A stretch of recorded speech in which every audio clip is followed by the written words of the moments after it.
أشهد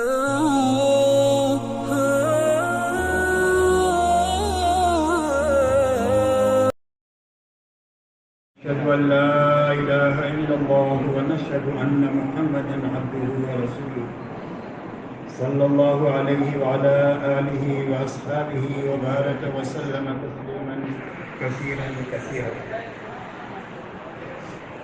أعوذ بالله من الشيطان الرجيم. بسم الله الرحمن الرحيم. إن الدين عند الله الإسلام ومن يبتغي غير الإسلام دينا فلن يقبل منه وهو في الآخرة من الخاسرين.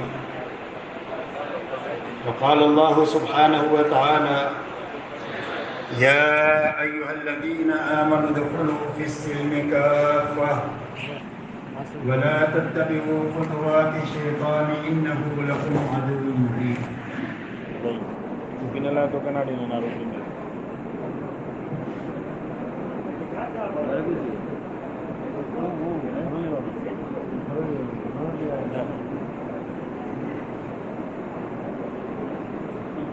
میرے محترم بزرگوں، دوستوں، بات کے شروع ہونے سے پہلے چند باتوں کی آپ حضرات سے درخواست ہے تاکہ ان مجالس میں آنے کا پورا نفع ہم کو ملے۔ سب سے پہلی بات تو یہ ہے کہ ہر آدمی اپنے آگے کی جگہ دیکھ لے، جتنا آگے بڑھنے کی گنجائش ہو اتنا آگے بڑھ جائے۔ ہر آدمی کو معلوم ہے کہ کتنا آگے بڑھ سکتے ہیں، جتنا گنجائش ہو اتنا آگے بڑھ جائے تاکہ پورا مجمع مسجد میں آ سکتا ہے تو مسجد کے باہر کوئی ساتھی نہ رہے۔ اللہ جزائے خیر دے آپ صاحب۔ تو ہر آدمی اپنے آگے کی جگہ پور کر لے۔ دوسری درخواست میرے دوستوں آپ سے یہ ہے کہ شروع سے لے کر اخیر تک مجلس میں رہے تاکہ پوری بات کو ہم سارے مل جل کر کہیں، سنیں اور سمجھیں۔ ادھوری بات سمجھیں گے تو ادھورا کریں گے، تو ادھورے کام پر کبھی کام کا پورا نفع نہیں ملتا۔ اس لیے پورا کام کرنے اس کے لیے ضروری ہے کہ پورا سنا جائے، پورا سمجھا جائے۔ اسی کے ساتھ میں پوری بات کو جاگ کر سنیں۔ ظہر کے بعد کا وقت ایسا ہوتا ہے کہ جس میں نہ چاہتے ہوئے بھی بعض مرتبہ آدمی کی آنکھ بند ہو جاتی ہے، اور آنکھ بند ہو گئی تو کان بند ہو گئے۔ مجلس میں ہونے کے باوجود بھی کوئی بات دل تک جائے گی نہیں، اور جب بات دل تک نہیں جائے گی تو زندگی کے رخ کو صحیح نہیں کرے گی۔ اس لیے پوری بات کو جاگ کر سننا ہے، اور جاگ کر سننے کا آسان راستہ یہ ہے کہ آنکھیں بند نہیں کرنا، نیچے نہیں دیکھنا، گھٹنوں میں ہاتھ نہیں ڈالنا، بلکہ بات کرنے والے کی طرف دیکھتے رہنا۔ پھر بھی آنکھ بند ہونے لگے تو اپنی آنکھوں کو مل کر نیند کو بھگایا جائے تاکہ اس مجلس کا اور ہر مجلس کا پورا نفع حاصل کیا جائے۔ اس لیے جاگ کر سننا، دھیان اور توجہ سے بات کو سننا کہ جسم بھی یہاں ہے اور دل دماغ بھی یہاں ہے۔ جسم یہاں ہے، دل دماغ یہاں نہیں ہے تو بات اپنا کام نہیں کرے گی۔ تو جسم بھی یہاں ہو اور دل دماغ بھی یہاں حاضر۔ اسی کے ساتھ میں عمل کی نیت سے سنیں، اس لیے کہ اللہ کی طرف سے جو کچھ ملتا ہے وہ نیت پر ملتا ہے۔ فرمایا وَإِنَّمَا لِكُلِّ امْرِئٍ مَا نَوَىٰ، ہر آدمی کو وہ چیز ملے گی جس کی اس نے نیت کیا۔ اگر ہم نے کہا ہر آدمی یہ نیت کرے گا کہ ان ساری مجالس کی ساری باتوں پر مجھے عمل کرنا ہے تو اللہ تعالیٰ عمل کی توفیق بھی دیں گے اور عمل کرنا آسان بنا دیں گے۔ جی چاہے تو بھی، نہ چاہے تو بھی، حالات سازگار ہو ناسازگار ہو، ماحول مناسب ہو نامناسب ہو، ہر حال میں اللہ عمل کی توفیق دیں گے عمل کی نیت کی وجہ سے۔ اس لیے عمل کی نیت سے بات کو سننا، نصیب کی طرح اچھی طرح سمجھتے ہوئے اور اچھی طرح اس پر عمل کرتے ہوئے پورے عالم میں اور ساری انسانیت تک پہنچانے کی نیت سے سننا. تو پورے عالم میں اور ساری انسانیت تک پہنچانے کا کیا راستہ ہے؟ آدمی کی چھوٹی سی عمر ہے، چھوٹے سے وسائل ہے، تو پورے عالم میں اور ساری انسانیت تک بات کے پہنچانے کا کیا راستہ ہے؟ کہ پورے عالم میں اور ساری انسانیت تک بات کے پہنچانے کا راستہ یہ ہے کہ جتنوں تک اور جہاں تک جا سکتے ہیں پوری زندگی میں موت تک جاتے رہنا. موت تک جاتے رہنا، جہاں تک جا سکتے ہیں اور جتنوں تک جا سکتے ہیں. اور جتنوں تک نہیں جا سکے ان تک جانے کے لیے اپنی زندگی میں کام کرنے والا بہترین عملہ تیار کرنا. یہ محنت کا صحیح رخ ہے، کرنا اور کرنے والے آدمی تیار کرنا.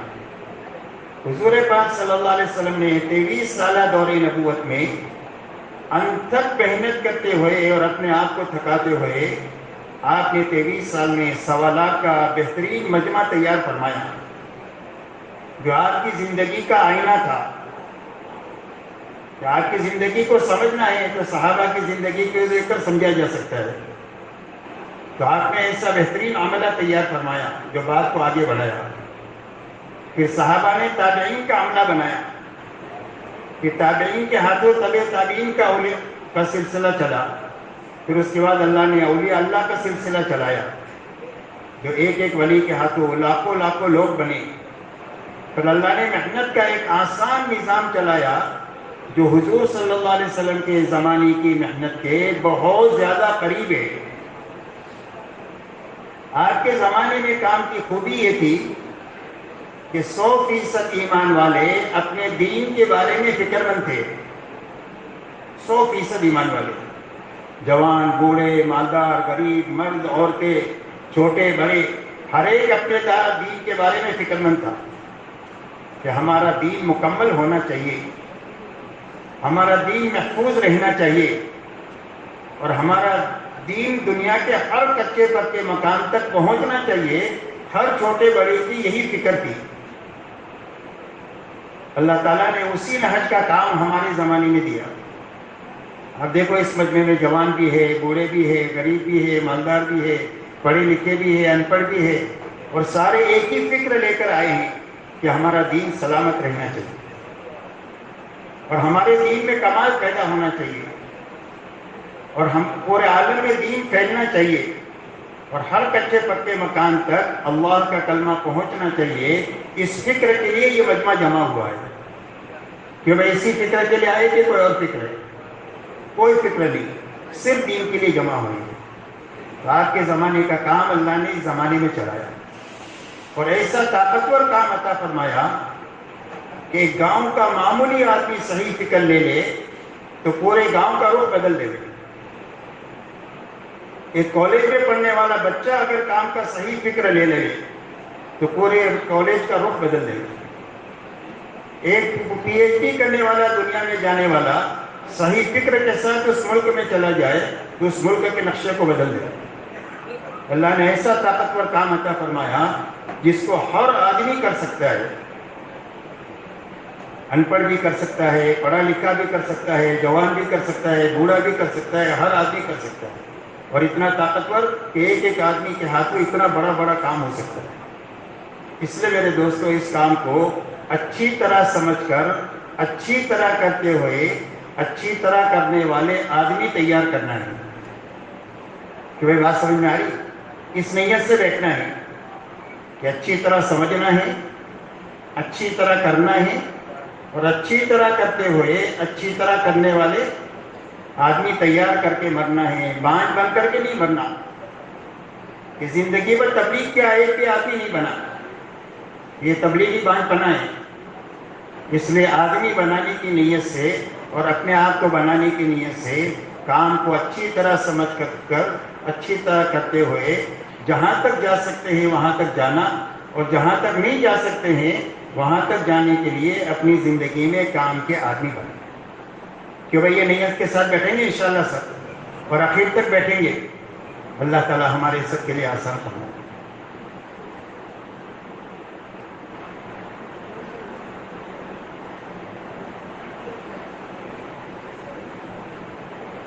میرے محترم دوستو، سمجھنے کی بات یہ ہے کہ اللہ تعالیٰ اپنے بندوں پر ہر زمانے میں بہت زیادہ مہربان رہے،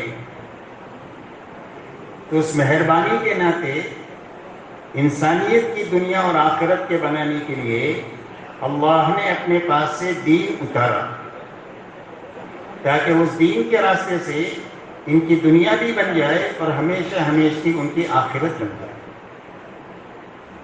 جن لوگوں نے نبیوں کی دعوت کو قبول کر کے نبیوں والی زندگی کو اپنا لیا تو اللہ نے نتیجتاً ان کو چمکا دیا، چاہے چند دنوں تک تھوڑے بہت حالات میں رہے، لیکن نتیجتاً اللہ نے دین کی بنیاد پر ان کو چمکا دیا۔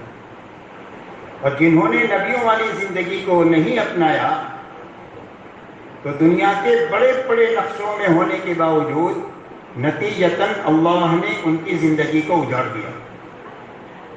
ملک کے بڑے بڑے نقشے فرعون اور نمرود جیسوں کو، مال کے بڑے بڑے نقشے حامان اور شداد جیسے، تجارت کے بڑے بڑے نقشے قوم شعیب کی طرح، اور باغات کے بڑے بڑے نقشے قوم سبا کی طرح، اور طاقت کے بڑے بڑے نقشے قوم عاد کی طرح دنیا میں ہونے کے باوجود نتیجتاً اللہ نے ان کو ایسا اجاڑا کہ اس کے بعد کبھی بھی آبادی نہیں ہوئی۔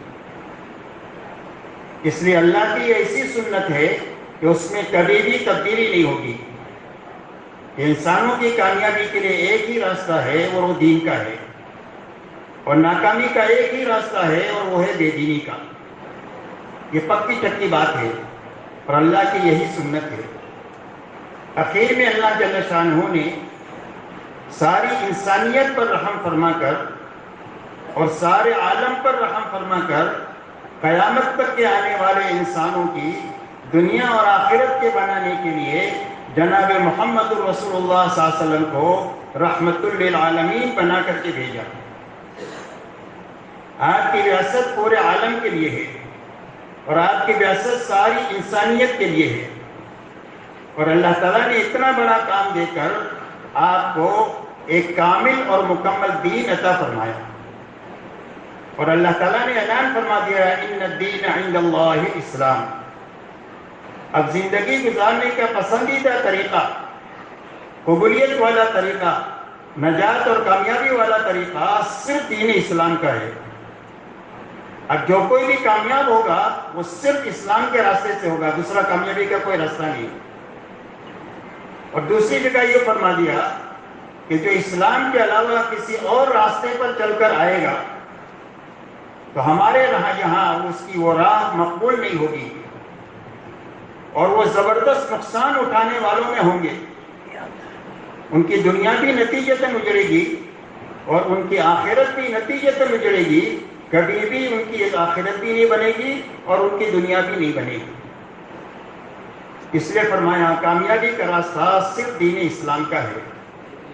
اللہ تعالیٰ نے احسان فرما کر اس پورے مجمع کو ایمان کی اور اسلام کی نعمت سے نوازا۔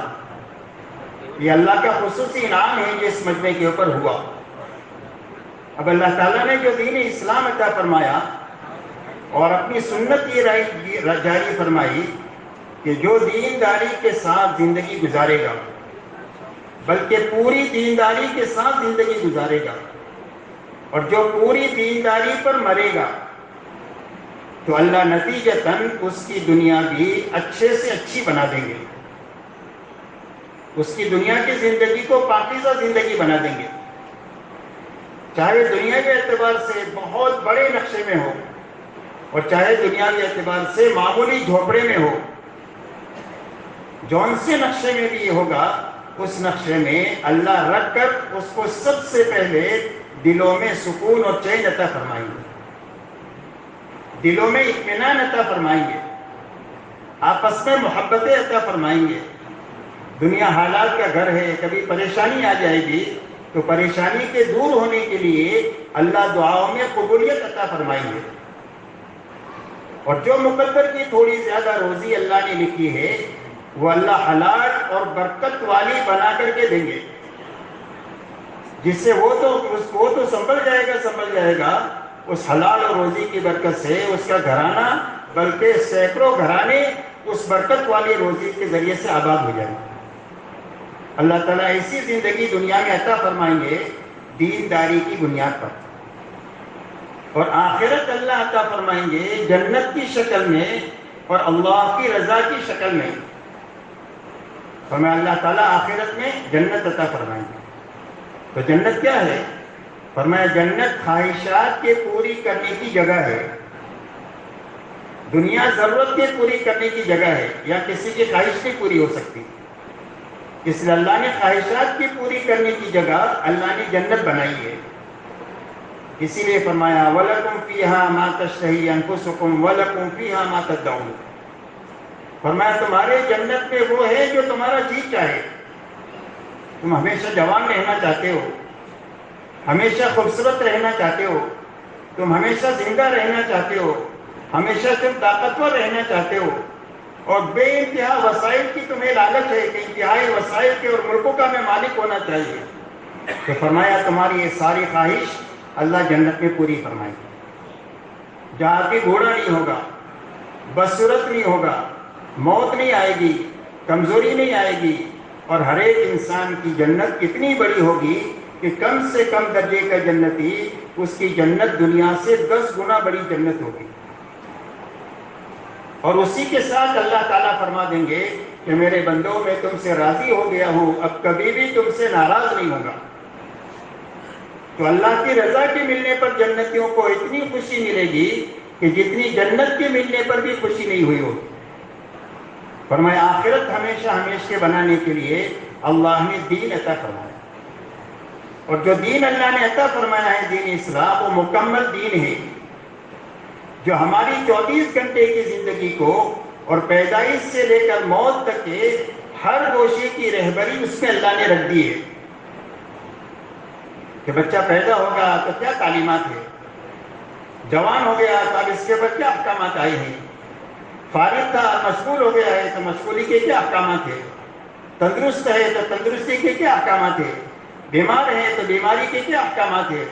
فرمایا موت کے منہ میں جا رہا ہے تو اس وقت میں کیا حکم ہے, نماز پڑھنے کا کیا طریقہ ہے, جوتا پہننے کا کیا طریقہ ہے, شادی کرنے کا کیا طریقہ ہے, حکومت کرنے کا کیا طریقہ ہے. غرض یہ کہ زندگی کے ہر حرکت اور سکون میں اللہ نے حضور صلی اللہ علیہ وسلم کے ذریعے سے ہماری رہبری فرمائی ہے. ایک مکمل دین عطا فرمایا جس میں ایمانیات کامل طور پر ہم کو دی گئی, عبادت کی مکمل لائن دی گئی, جانی عبادت بھی اور مالی عبادت بھی. معاشرت کا پورا دین دیا گیا, معاملات کا پورا دین دیا گیا, اخلاق کا پورا دین دیا گیا, اور نیت کا پورا دین دیا گیا. جس میں اس بات کا حکم دیا گیا کہ ایمان میں شرک کی کوئی گنجائش نہیں ہے, اور اگر ایمان میں شرک ملا ہوا ہوگا تو فرمایا اس کی معافی نہیں ہوگی. باقی بڑے بڑے گناہ جس کے لیے اللہ چاہیں گے معاف فرما دیں گے. اس نے ایمان کامل ایمان کا حکم دیا اور اس کا طریقہ بتایا, اس کی شاخیں بتائی, عبادت کی لائن بتلائی کہ اپنی عبادت کو ایسی اچھی بنائی جائے کہ جس عبادت کے ذریعے سے جو مقصود ہے وہ حاصل ہو جائے. فرمایا نماز ایسی بنے جو آدمی کو بے حیائی اور برائی کے کاموں سے روک دے, اس کی غایت ہے. تو روزہ ایسا اچھا رکھے کہ آدمی کی زندگی میں تقویٰ پیدا ہو جائے, کہ جس طرح حلال سے بچ گئے ہیں حکم کی بنیاد پر, ایسا ہی حرام سے بچنے کی طاقت روزے کے ذریعے سے پیدا ہو جائے. زکوٰۃ کے ذریعے سے آدمی کا بخل ختم ہو جائے, اس لیے کہ بخل جہنم کا درخت ہے اور سخاوت جنت کا درخت ہے. حج کے ذریعے سے کامل اطاعت زندگی میں آ جائے. حج اطاعت سکھانے کے لیے ہے, سمجھ میں آئے تو بھی حکم پورا کریں گے, سمجھ میں نہ آئے تو بھی حکم پورا کریں گے, یہ سکھانے کے لیے حج ہے. تو عبادت کی لائن میں حقیقت پیدا ہو جائے, ایسی ہی معاشرت میں انصاف زندہ ہو جائے کہ اپنے لیے جو پسند کرتے ہیں سارے ایمان والوں کے لیے وہی چیز کو پسند کریں. یہ انصاف ہے. اس سے آگے ہر ایک کے ساتھ احسان کا معاملہ کرے فرق مراتب کے اعتبار سے. اسی کے ساتھ ضرورت پڑ جائے تو اپنی ضرورت کو دبا کر اللہ کی مخلوق پر ایثار کا معاملہ کرے, تو ہماری معاشرت میں انصاف زندہ ہو جائے. احسان زندہ ہو جائے اور ایثار زندہ ہو جائے. ہمارے معاملات میں سچائی اور امانت داری زندہ ہو جائے. ہمارے معاملات میں سچائی، امانت داری، وعدے کو پورا کرنا، خیانت سے بچنا، جھوٹ سے بچنا، جھوٹی قسم کھانے سے بچنا، عیب والی چیز کو چھپا کر بیچنے سے بچنا. غرض یہ کہ سچائی اور امانت داری ہمارے معاملات میں آ جائے. ہمارے اخلاق ایسے اچھے بن جائے کہ اپنے اور پرائے ساروں کو ہماری زندگی سے نفع پہنچے، کسی کو ہمارے سے تکلیف نہ پہنچے. اس لیے کہ اللہ نے انسان کو اپنا خلیفہ بنا کر دنیا میں بھیجا ہے، تو اللہ والے اخلاق سے متصف ہو کر کے زندگی گزارے اور نیتوں میں اللہ اور آخرت آ جائے کہ دنیا میں اس لیے جئیں گے کہ اللہ ہم سے راضی رہے اور راضی ہو جائے. زندگی رضا کے ساتھ گزرے، موت اللہ کی رضا پر آئے. زندگی کے ہر عمل سے میری آخرت بنے اور میری آخرت کے بننے پر میری موت آئے. بڑے بننے کا جذبہ بھی ختم ہو جائے اور مال کی محبت بھی مغلوب ہو جائے. اللہ کی محبت کے مقابلے میں، اللہ کے نبی کی محبت کے مقابلے میں اور دین کی محنت کے تقاضوں کے مقابلے میں اللہ کی محبت غالب ہو جائے، نبی کی محبت غالب ہو جائے، دین کی محنت کے تقاضے غالب ہو جائے، باقی ساری محبتیں مغلوب ہو جائیں. تو ایک تو مال کی محبت مغلوب ہو جائے اور بڑے بننے کا جذبہ ختم ہو جائے. اس لیے کہ بڑائی کا حق صرف اللہ کو ہے. الفخر ردائی الکبر ردائی والفخر ازاری. فرمایا فخر اور کبر اللہ کا لباس ہے. جس آدمی کے دل میں رائی کے دانے کے برابر بھی کبر ہوگا وہ جنت کی خوشبو کو سونگھ نہیں سکے گا، حالانکہ جنت کی خوشبو ہزاروں میل دور جائے گی. اس لیے بڑائی کے جذبہ ختم ہو اور مال کی محبت مغلوب ہو. اور اسی لیے ہماری محنت میں جان اور مال کی قربانی دلائی جاتی ہے کہ ہر آدمی اس محنت میں اتنا جان لگاوے، اتنا جان لگاوے، اتنا اپنے آپ کو تھکائے کہ ہماری جان اللہ کے مقابلے میں بے حیثیت بن جائے.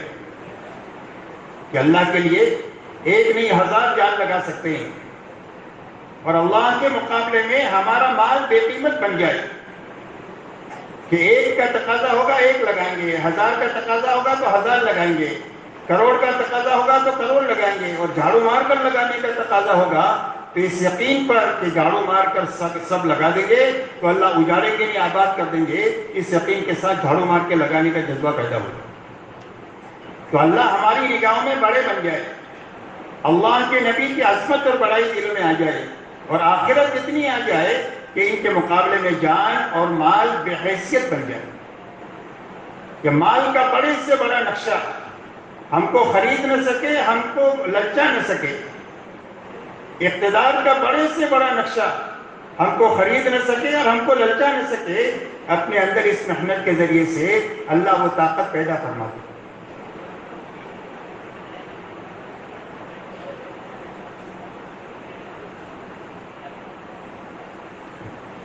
اس لیے میرے دوستو جب دینداری پوری زندگی میں ہوگی تو ہر عمل جو ہے وہ معاوضے کے قابل بن جائے گا. عبادت پر تو ملے گا لیکن کمانے پر بھی ملے گا. کس پر ملے گا؟ کمانے پر. فرمایا سچا اور امانتدار تاجر کل قیامت کے دن اللہ اس کو نبیوں کے ساتھ، صدیقین کے ساتھ اور شہداء کے ساتھ اٹھائیں گے. ایک حاکم ہے، حکومت کر رہا ہے انصاف کے ساتھ، اللہ عرش کے سائے میں اللہ اس کو جگہ دیں گے. ایک کسان کھیتی کرتا ہے، جب کھیتی ہری بھری ہوتی ہے تو اللہ کی پاکی بیان کرتی ہے اور اس کا ثواب کسان کو ملتا ہے. فرمایا جو جانور دانا کھا جائے یا چوری کر جائے، فرمایا اس پر اس کو صدقے کا ثواب ملے گا. ایک آدمی مزدور ہے، صبح مزدوری کے لیے جاتا ہے، شام کو تھک ہار کے مزدوری کے ساتھ واپس آتا ہے تھک ہار کر، تو فرمایا اللہ مقدر کی روزی بھی دیں گے اور اللہ اس کے سارے گناہوں کو بھی معاف فرما دیں گے. اس لیے میرے دوستو اللہ نے ایسا کامل اور مکمل دین کہ جس کے اندر میں فرماتے آم کے آم گٹلی کے بھی دام، آم کے آم گٹلی کے بھی دام، کہ ہمارا ہر عمل ہماری آخرت بنانے کا ذریعہ بن جائے گا جب زندگی کے ہر شعبے میں دینداری آ جائے گی. اس لیے ہماری پوری محنت دعوت اور تبلیغ کی اپنی زندگیوں میں، اپنے گھرانوں میں اور پوری امت میں اور ساری انسانیت میں دینداری لانے کی یہ محنت ہے۔ اس لیے بات اچھی طرح سمجھنا ہے اور سمجھانا ہے کہ اللہ کے یہاں کامیابی کا راستہ صرف دین کا ہے۔ دوسری بات میرے دوستوں یہ سمجھنے کی ہے کہ اللہ تعالیٰ نے جو دین عطا فرمایا ہے وہ آسان عطا فرمایا ہے، مشکل نہیں دیا۔ اس سے کہ اللہ اپنے بندوں پر بڑے مہربان ہیں، رحمان ہے، رحیم ہے، رؤوف ہے، ودود ہے، بہت محبت کرنے والے اور بہت مہربانی کرنے والے۔ تو اس مہربانی کے ناطے اللہ نے جو دین دیا ہے وہ آسان دیا ہے، مشکل نہیں دیا۔ اس لیے اعلان کیا لا یکلف اللہ نفسا الا وسعها، فرمایا اللہ تعالیٰ کسی کو بھی اس کی طاقت سے زیادہ کا مکلف بناتے ہی نہیں ہے۔ کوئی حکم کسی کی طرف متوجہ ہے تو اس لیے ہے کہ وہ اس کے بس میں ہے، اس کے لیے مکلف بنایا۔ اگر مکلف میں بس میں نہیں ہوتا تو اللہ اس کا مکلف نہیں بنائیں گے۔ اس لیے اللہ نے زکوٰۃ اور حج سب پر فرض نہیں کیا، اس لیے کہ زکوٰۃ اور حج سب کے بس میں نہیں ہے، لیکن نماز روزہ سب کے بس میں ہے، اس لیے نماز روزے کا سب کو حکم دیا۔ لیکن اس میں بھی اللہ نے اتنی آسانی پیدا فرما دیا کہ آپ بیمار ہیں، وضو نہیں کر سکتے، تیمم کر لیں، کھڑے ہو کر نہیں پڑھ سکتے، بیٹھ کر پڑھ لیں، بیٹھ کر نہیں پڑھ سکتے، سو کر پڑھ لیں، آپ سفر میں ہیں، عشاء کی 17 رکعت نہیں پڑھ سکتے ہیں، 2 رکعت فرض پڑھ لیں، 3 رکعت فطر پڑھ لیں، آپ کو 17 رکعت کا ثواب ملے گا۔ اسی لیے فرمایا ایک آدمی جوانی میں خوب عبادت کرتا ہے، خوب محنت کرتا ہے، خوب مجاہدہ کرتا ہے، لیکن بوڑھا ہو گیا، اب بڑھاپے میں نہیں ہو سکتا وہ، تو فرمایا بڑھاپے میں جوانی کی عبادت دیکھی جائے گی۔ تندرستی کی زمانے میں جو محنت مجاہدہ کیا ہے وہ بیماری کے زمانے میں نہ کرنے کے باوجود لکھا جائے گا۔ اقامت میں جو معاملات کی پابندی اور محنت مزدوری کرتا ہے سفر میں نہ کرنے کے باوجود بھی وہ لکھا جائے گا، اس لیے کہ اللہ نے دین کو آسان بنایا۔ اس لیے بنیادی بات ہے جو سمجھنی ہے کہ دین آسان ہے اور ہر زمانے میں آسان ہے۔ اونٹوں کے زمانے میں بھی آسان تھا اور راکٹ کے زمانے میں بھی آسان ہے، اور آئندہ بھی دین آسان رہے گا۔ اس لیے کہ یہ سارے زمانے میں آپ کے میرے اور اعتبار سے ہے کہ یہ حال ہے، یہ مستقبل ہے، اور یہ حال ہے اور یہ ماضی ہے، یہ آپ کے میرے سامنے ہے۔ اللہ کے سامنے کوئی ماضی نہیں، اللہ کے سامنے کوئی مستقبل نہیں، اللہ کے سامنے سب ایک ہی زمانہ ہے۔ تو سارے زمانوں میں جو انسان جن شکلوں میں ہوں گے ان ساری شکلوں میں ان کے لیے دین پر چلنا آسان ہو جائے، ایسا آسان اللہ نے دین عطا فرمایا۔ لیکن میرے محترم بزرگوں دوستوں، سمجھنے کی بات یہ ہے کہ اگر امت میں چلا پھرا جائے تو جو بات سامنے آتی ہے کہ امت کے لیے سب سے زیادہ اس وقت میں جو چیز بنی ہوئی ہے وہ مشکل دین بنا ہوا ہے۔ اس لیے کوئی چیز چھوٹی نہیں ہے دنیا کی، نہ کاروبار چھوٹا ہے، نہ تجارت چھوٹی ہے، نہ کھیتی چھوٹی ہے، نہ مزدوری چھوٹی ہے، نہ ڈاکٹری انجینئر، سارے کام بحسن و خود ہی چل رہے ہیں۔ اگر چھوٹا ہے تو امت میں سے دین چھوٹا، اور دین اتنا چھوٹا کہ چاہے کہنے کو ہم کہہ لیں کہ دنیا میں 50 55 60 ملک ہے ایمان والوں کے، لیکن کوئی ملک ایسا نہیں بتلا سکتے ہیں کہ جس میں 100% ایمان والے پورے دین پر چل رہے ہو۔ ملک سے نیچے صوبہ، صوبے سے نیچے ضلع، ضلع سے نیچے تحصیل، یہاں تک کہ کوئی گاؤں جس میں 3000 بالغ، 3000 مسلمانوں کے گھر ہوں اور 30,000 بالغ مرد اور عورتیں ہوں اور وہ پورے دین پر چل رہے ہوں، ایسا گاؤں بتانا ہمارے لیے مشکل ہو کہ بھائی میں صحیح کی بات کہہ رہا ہوں کہ غلط کہہ رہا ہوں، کہ بھائی صحیح ہے۔ تو یہ بات سوچنی سمجھنے کی ہے کہ اتنا آسان دین امت کے لیے مشکل کیوں ہوا، اس کی کیا وجہ؟ اگر غور کریں گے تو اس کی 2 وجہ سمجھ میں آتی ہے۔ ایک وجہ یقین کی کمزوری اور خرابی ہے، اس لیے کہ آدمی اپنے دین پر جو چلتا ہے وہ معلومات کی وجہ سے نہیں چلتا یا وسائل کی وجہ سے نہیں چلتا، بلکہ دین پر آدمی جو چلے گا وہ یقین کی طاقت سے چلے گا۔ تو اس لیے ایک تو یقین میں خرابی ہے، یقین میں کمزوری ہے۔ دوسرا ماحول کی خرابی ہے، یہ دوسری بنیاد ہے۔ اس لیے کہ ماحول کا اثر ایسا ہے جیسا کہ موسم کا اثر ہوتا ہے۔ سردی آئے تو سب کو سردی لگے گی، گرمی آئے تو سب کو گرمی لگے گی، بادشاہ کو بھی اور فقیر کو بھی، اس کی کسی کے ساتھ کوئی رشتہ داری نہیں۔ اسی لیے حدیث پاک میں فرمایا گیا کل مولود یولد علی الفطرہ، ہر پیدا ہونے والا بچہ فطرت ایمان پر پیدا ہوتا ہے۔ اللہ دنیا میں کسی بچے کو جس کے بھی گھر میں پیدا ہو جائے، اللہ اس کو بے ایمان نہیں پیدا کرتے، اس کو ایمان کی فطرت پر پیدا کرتے ہیں۔ بڑے سے بڑا ولی بننے کی استعداد رکھ کر اللہ اس کو دنیا میں دے بھیجتے ہیں،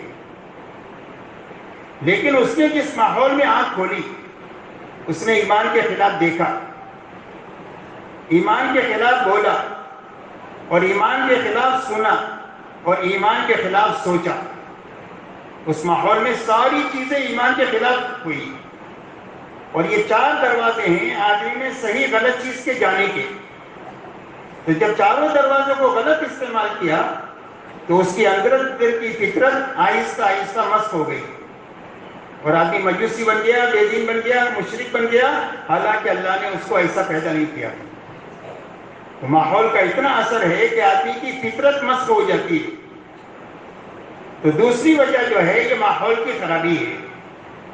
ہم یہ چاہتے ہیں کہ آسان دین ہمارے لیے آسان ہو جائے، ہمارے بچوں اور عورتوں کے لیے آسان ہو جائے، اور ہماری قیامت تک کے آنے والی نسلوں کے لیے آسان ہو جائے، اور پوری امت کے راستے سے انسانیت کے لیے آسان ہو جائے۔ تو اس کا ایک ہی راستہ ہے، ایک یقین بننا چاہیے اور ایک ماحول بننا چاہیے۔ تو یقین کے بننے کے کیا معنی ہے؟ یقین کے بننے کے معنی ہے کہ 2 لائن کا یقین بننا چاہیے۔ ایک یقین بنے اللہ کی ذات اور صفات کا، کہ اللہ اپنی ذات میں بھی بڑے اور اللہ اپنی صفات میں بھی بڑے۔ اللہ کی بڑائی ساری دنیا کی سمندر روشنائی بن جائے، اور دنیا کے سارے طرف قلم بن جائے، اور اللہ کی بڑائی اولین اور آخرین لکھنا شروع کرے، تو روشنائی ختم ہو جائے گی، قلم ختم ہو جائیں گے، لیکن اللہ کی بڑائی ختم نہیں ہوگی۔ اللہ کی ذات بھی اتنے بڑے، اور اللہ صفات میں بھی بڑے، اللہ پالنے والے بڑے، اللہ پیدا کرنے والے بڑے، اللہ حفاظت کرنے والے بڑے، اللہ انعامات دینے والے بڑے، اللہ محبت کرنے والے بڑے، اللہ پکڑنے والے بڑے، اللہ ہر صفت میں بڑے۔ تو سب سے پہلے اللہ کی ذات اور صفات کا یقین دل میں آئے۔ دوسرا یقین آئے اللہ کے وعدے اور وعید کا۔ اللہ تعالیٰ نے اپنے حکموں کے پورا کرنے پر وعدے کیے ہیں، اور حکموں کے توڑنے پر اللہ کی طرف سے وعید کا علم آیا ہے۔ وعدہ اور وعید کا علم بہت بڑا علم ہے ہماری شریعت میں۔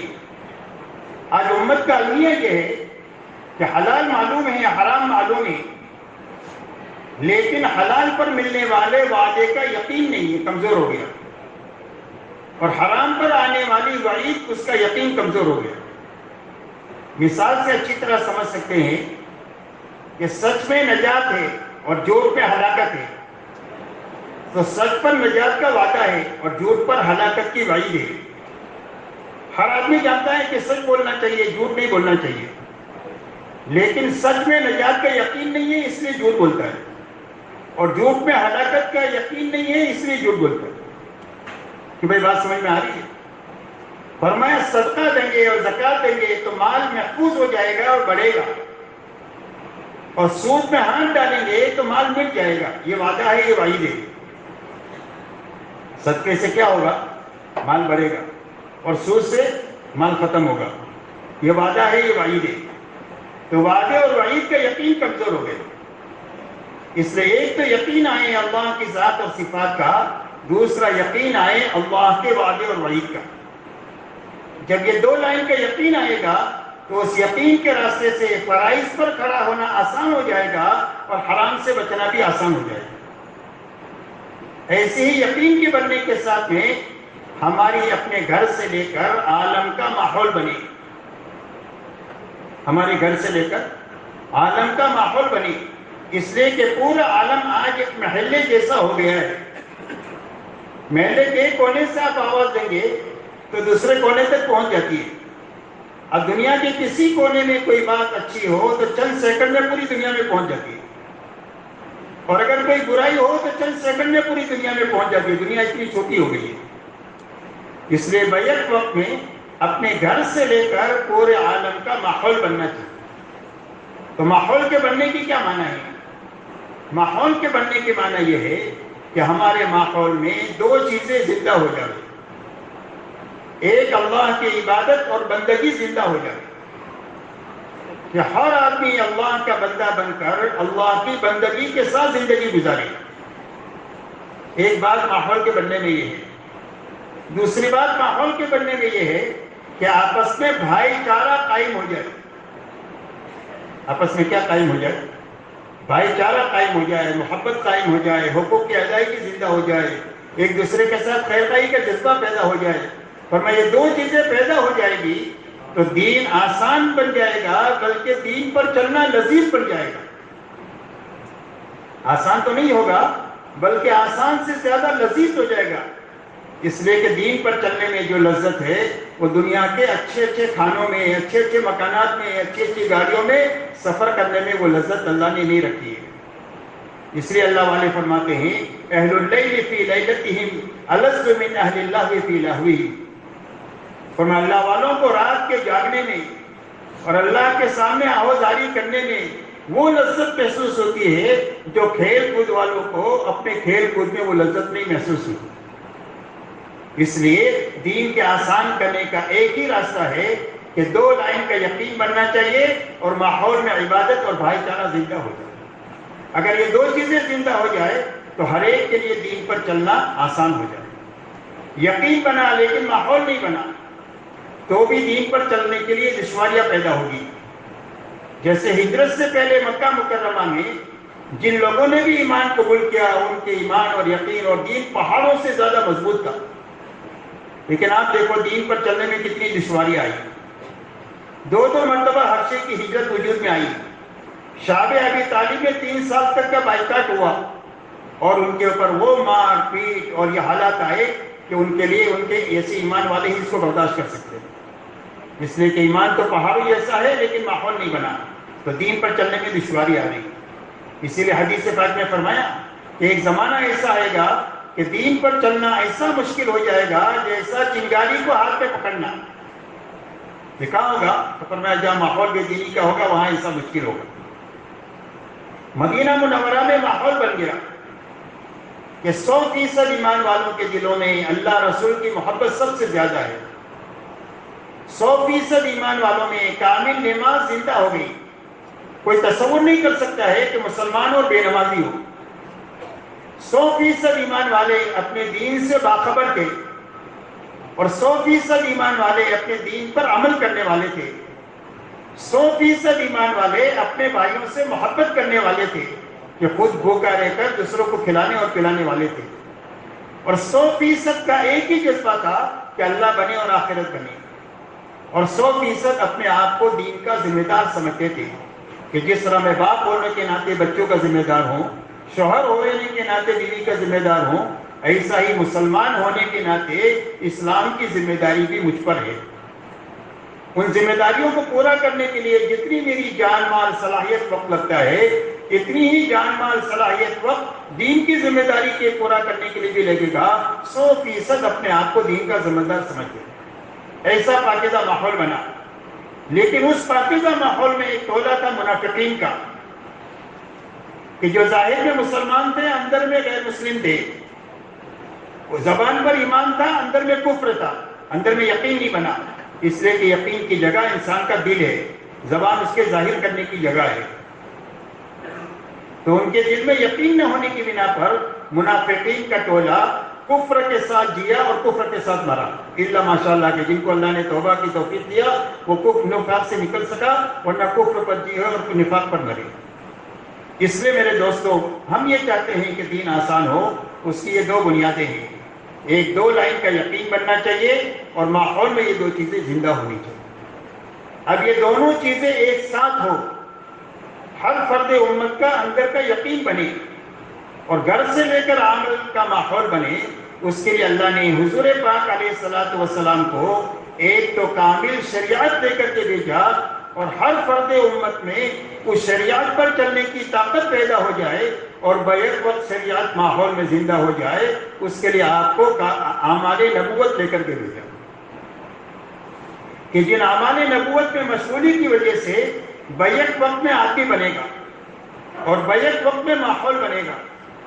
جیسے تجارت میں بیک وقت میں دو نفع ہوتے ہیں، ایک گاہک کو نفع ہوتا ہے سامان کے خرید کر ضرورت پوری کرنے کا، دوسرا تاجر کو نفع ہوتا ہے جو جیب میں لے کر اپنے گھر جاتا ہے، فائدہ دیتا بھی ہے فائدہ پہنچاتا بھی ہے، دو کام ایک ساتھ ہوتے ہیں۔ ایسا ہی آپ کی محنت کا رخ ایسا ہے کہ بیک وقت میں آدمی بنے، بیک وقت میں ماحول بنے۔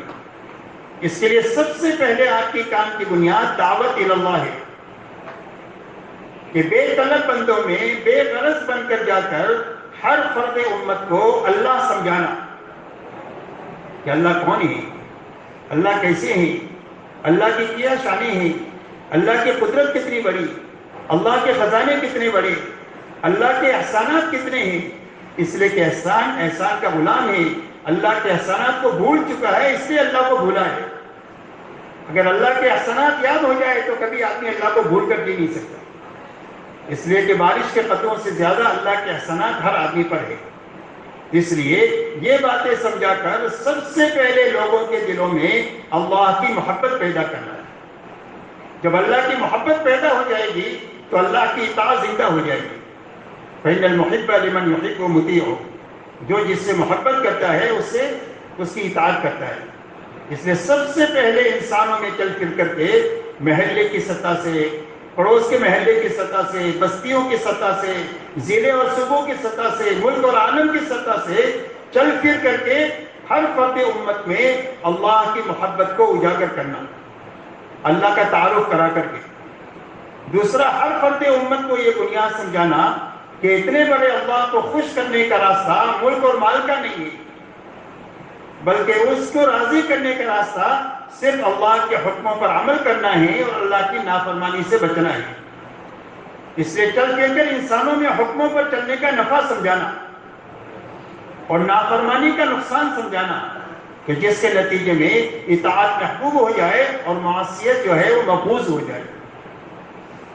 تیسری بنیاد انسانوں میں چل پھر کر یہ سمجھانا کہ جب اللہ کے حکموں کو ہم پورا کر لیں گے اور اللہ کی نافرمانی سے بچ جائیں گے تو اللہ ہماری آخرت بنا دیں گے۔ اس لیے کہ آخرت نسیہ منسیہ ہو گئی ہے، آخرت کو ہم بھول چکے ہیں، کبھی بھولے سے بھی آخرت یاد نہیں آتی کہ مرنا ہے، اللہ کے سامنے حساب دینا ہے، ایک ایک پائی کا ایک ایک پل کا حساب دینا ہے، یہ دھیان ہی ختم ہو گیا۔ اس لیے امت میں چل پھر کر کے آخرت کی تذکرے اتنا کرنا کہ امت کو بھی آخرت یاد ہو جائے اور ہمیں بھی آخرت یاد رہ جائے۔ اس لیے انسانوں کو چل پھر کر آخرت سمجھانا، اسی کے ساتھ یہ بات بھی سمجھانا کہ یہ حکموں کو پورا کرنے کے راستے سے اور اللہ کی نافرمانی کے بچنے کے راستے سے جس کی آخرت بننا شروع ہوگی، اللہ یقینی طور پر اس کی دنیا بھی بنائی ہے۔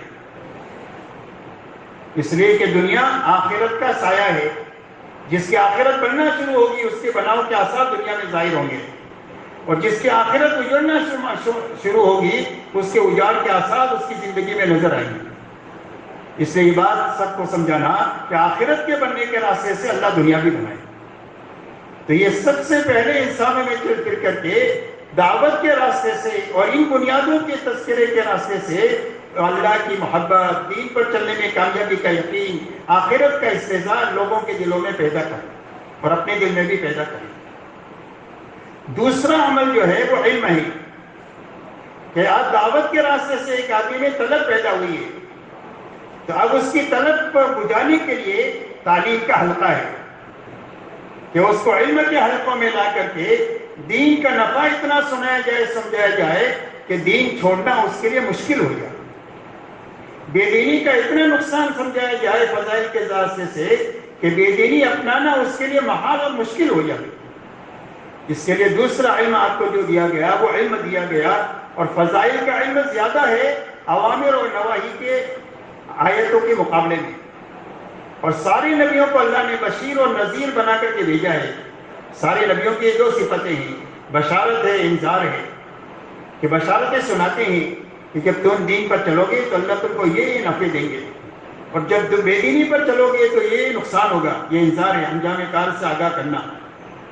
تو اس لیے دوسرا عمل جو ہے وہ علم کا ہے اور تعلیم کا حلقہ ہے۔ گھر سے لے کر، مسجد سے لے کر، انفرادی مطالعوں سے لے کر تعلیم کے اندر میں اتنا مشغول ہو جائے کہ فضائل ہر عمل کے مستحضر ہو جائے۔ تیسری بات ذکر ہے کہ اللہ کا دھیان نصیب ہو جائے اور دھیان کے راستے سے علم پر عمل زندہ ہو جائے، اس لیے کہ ذکر کی حقیقت اطاعت ہے۔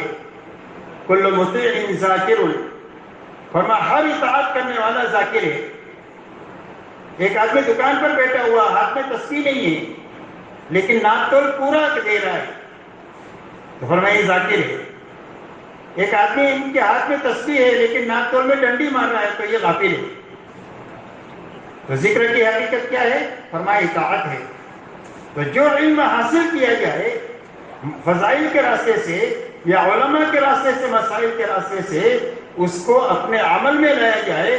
جس طرح حضور صلی اللہ علیہ وسلم کے زمانے میں ہر فرد امت داعی تھا، ہر فرد امت اپنے دین سے باخبر تھا، اور ہر فرد امت اپنے دین پر عمل کرنے والا تھا۔ اسی کے ساتھ ان اعمال کو کرتے ہوئے اور پوری امت کو اس پر اٹھاتے ہوئے کسی سے کچھ لینے کا جذبہ نہ ہو، بلکہ اپنی جان مال لگا کر خدمت کے راستے سے امت کو ان بنیادوں پر کھڑا کرنا۔ سارے نبیوں کی بنیاد اخلاق ہے اور خدمت کے راستے سے نبی دین دیتے ہیں۔ تو اپنی جان مال امت پر لگا کر امت کی خدمت کرتے ہوئے ان اعمال نبوت میں خود بھی لگنا اور امت کو بھی لگانا، یہ اپنے اندر یقین پیدا کرنے کا اور بیک وقت میں ماحول کے بنانے کا راستہ ہے۔ اسی لیے آپ اندازہ لگائیں کہ 23 سالہ دور نبوت میں حضور پاک علیہ السلام نے ہر فرد امت کو دعوت میں اتنا مشغول فرمایا جتنا دعوت کا تقاضا تھا، عبادت میں اتنا مشغول فرمایا جتنا عبادت کا تقاضا تھا، علم میں اتنا مشغول فرمایا جتنا علم کا تقاضا تھا، اور اخلاق میں اتنا مشغول فرمایا جتنا اخلاق کا تقاضا تھا۔ اور ان اعمال نبوت میں لگنے کے لیے آپ نے اس امت کے لیے 2 میدان تجویز فرمائے۔ ایک میدان نقل و حرکت کا کہ امت دنیا میں پھرے، کیا کرتی ہوئی پھرے؟ فرمایا دعوت دیتی ہوئی پھرے، دین کو سیکھتی اور سکھاتی ہوئی پھرے، اپنے دین پر عمل کرتی ہوئی پھرے، اور اپنی جان مال کو اللہ کی مخلوق پر لگاتی ہوئی پھرے۔ ان اعمال نبوت کے ساتھ پھرے، لیکن پورا سال اور پوری زندگی آدمی نہیں پھر سکتا۔ بہت سارے حقوق اس کے ذمے اللہ ہی کی طرف سے عائد کیے ہوئے ہیں، تو حقوق ضائع ہو جائیں گے، تو پھرے گا لیکن واپس آئے گا۔ تو واپس آنے کے بعد میں جو اعمال پھرنے کے زمانے میں کرتا تھا، یہی اعمال واپس آنے کے بعد اپنی مسجد میں ان اعمال کو زندہ کر کے خود بھی لگائے اور پوری امت کو بھی اس میں لگائے۔ اس لیے کہ ہدایت کا مرکز اللہ نے مسجد کو بنایا ہے۔ ان اول بیت وضع للناس للذی ببکۃ مبارکا وہدی للعالمین، فرمایا سب سے پہلا گھر جو انسانوں کے لیے بنایا گیا وہ مکے میں بنایا گیا۔ اس کی شان کیا ہے؟ فرمایا برکت والا ہے اور ہدایت کا مرکز ہے۔ بیت اللہ پر ہدایت اترتی ہے، بیت اللہ کے راستے سے دنیا کی مسجدوں میں جاتی ہے، اور مسجدوں کے راستے سے آنے والوں کو ملتی ہے، اور آنے والوں کے راستے سے ان کے گھروں میں ان اعمال مسجد کو گھروں میں لے جانے کے راستے سے گھروں میں جاتی ہے۔ اس لیے گھروں کا تعلق جب مسجد سے ہو جائے گا تو جس طرح گھر کا تعلق پانی کی ٹانکی سے ہو گیا تو ہر گھر میں پانی پہنچ گیا، لائٹ سے کنیکشن ہو گیا تو ہر گھر میں لائٹ پہنچ گئی، گھروں کا تعلق مسجد سے ہو جائے گا اور اعمال مسجد گھروں میں زندہ ہو جائیں گے تو اس کے ہر گھر میں ہدایت پہنچ جائے گی۔ تو محنت کے یہ دونوں حضور صلی اللہ علیہ وسلم نے امت میں قائم فرمائے۔ اس لیے ایک مجمع طبقہ مہاجرین کا ہے، ایک طبقہ انصار کا ہے۔ اسی لیے مولانا الیاس صاحب رحمۃ اللہ علیہ فرماتے تھے کہ بھئی ایک آدمی نقل و حرکت میں بھی نہیں ہے اور ایک آدمی مقامی محنت میں بھی نہیں ہے، تو یہ کیسا مسلمان ہے؟ اس لیے کہ مسلمان یا تو اللہ کے دین کے لیے نقل و حرکت کی فضا میں ہوگا، اور اگر نقل و حرکت سے آ گیا تو واپس آنے کے بعد میں اپنے گھر کاروبار کے ساتھ میں مقامی محنت میں ایسا ہوگا کہ جس کے ذریعے سے وہ بھی ضائع ہونے سے بچتے ہوئے ترقی کرتا رہے، اور اس کی محنت کے راستے سے اس کے گھر میں اور اس کے محلے میں دینداری بڑھتی رہے۔ اس لیے آپ نے محنت کے دو رخ قائم کیے، ایک نقل و حرکت کا اور ایک واقعی محنت کا، اور یہ فرمایا والسابقون الاولون من المہاجرین والانصار والذین اتبعوهم باحسان رضی اللہ عنہم ورضوا عنہ. فرمایا سابقین اولین مہاجرین اور انصار نے کی، اور جو ان کے پیچھے پیچھے اخلاص کے ساتھ چلا، فرمایا اللہ ان سے بھی راضی ہو گیا اور پیچھے چلنے والوں سے بھی اللہ راضی ہو گیا. اس لیے میرے دوستو، ہماری محنت کے وہی اعمال ہیں جو حضور صلی اللہ علیہ وسلم نے قرن اول میں زندہ فرمائے، اور محنت کی وہ دو شکلیں زندہ کی اللہ نے کہ جو حضور صلی اللہ علیہ وسلم کے زمانے میں محنت کی یہ دو شکلیں زندہ تھیں.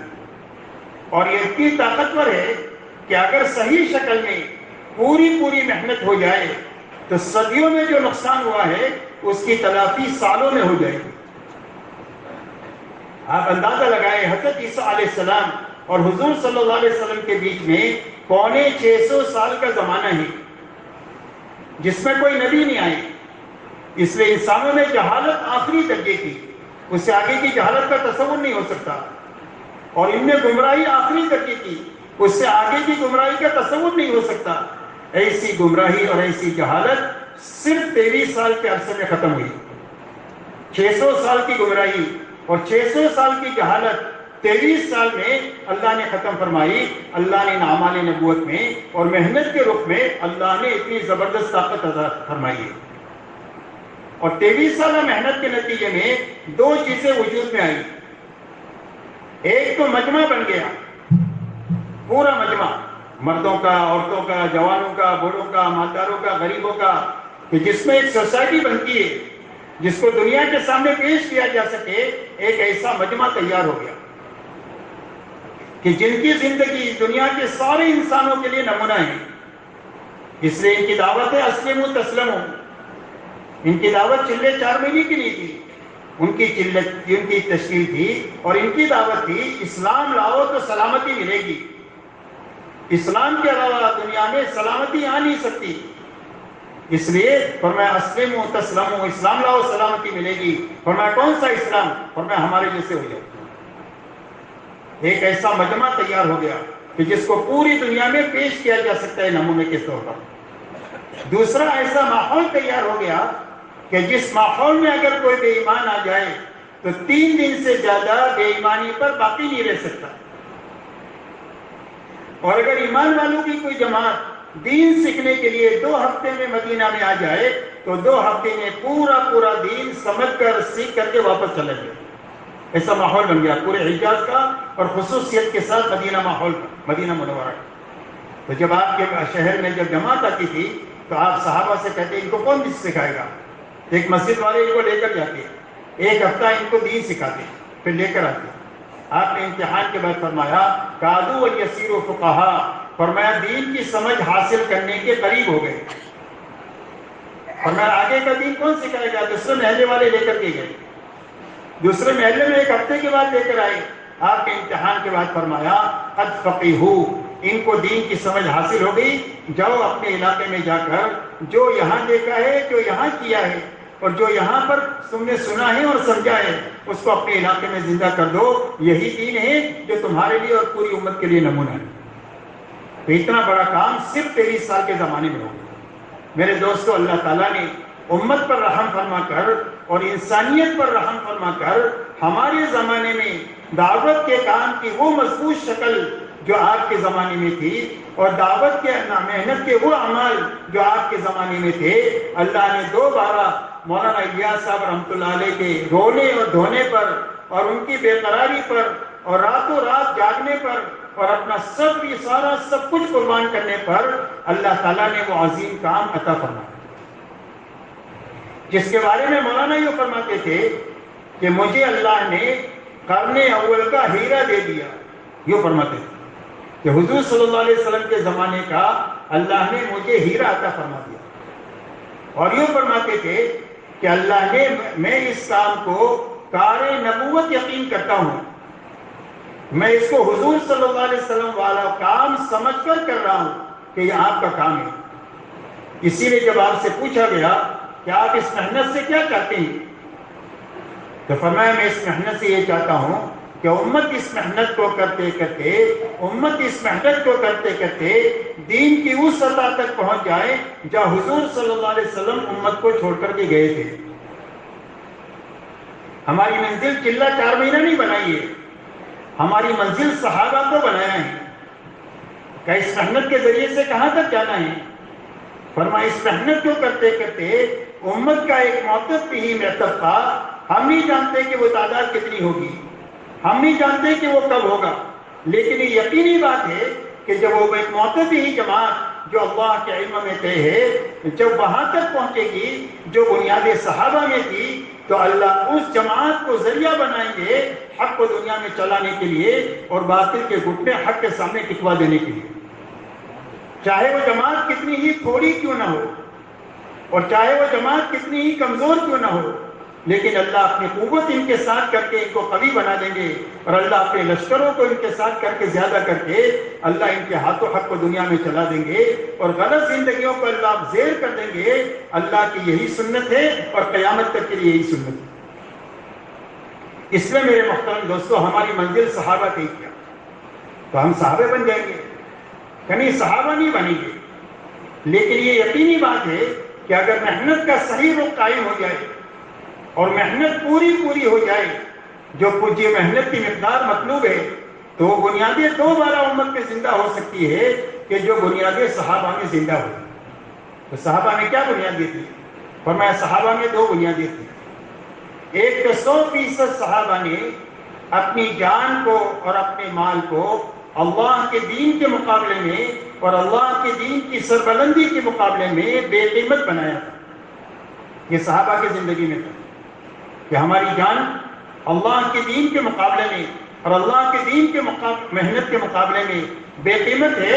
ایک لگا سکتے ہیں، خون کا آخری قطرہ بہا سکتے ہیں، پورے خاندان کو لگانے کا موقع ہے پورا خاندان کو لگا سکتے ہیں، پورے مدینہ کو لگانے کا موقع ہے تو پورے مدینہ کو آپ کی حمایت میں ہم لگا سکتے ہیں۔ تو اپنی جان کو بے قیمت بنایا ہے اللہ کے دین کے مقابلے میں اور اللہ کے دین کی محنت کے مقابلے میں۔ ایسے ہی اپنے مال کو بے قیمت بنایا ہے اللہ کے دین کے مقابلے میں اور اللہ کے دین کی محنت کے مقابلے میں، کہ 1 کا تقاضا ہے تو 1 لگائیں گے، 1000 کا تقاضا ہے تو 1000 لگائیں گے، 1,00,000 لگا سکتے ہیں، 1,00,000 کا تقاضا ہے تو 1,00,000 لگائیں گے، جتنا لگانے کا تقاضا ہے اتنا لگائیں گے۔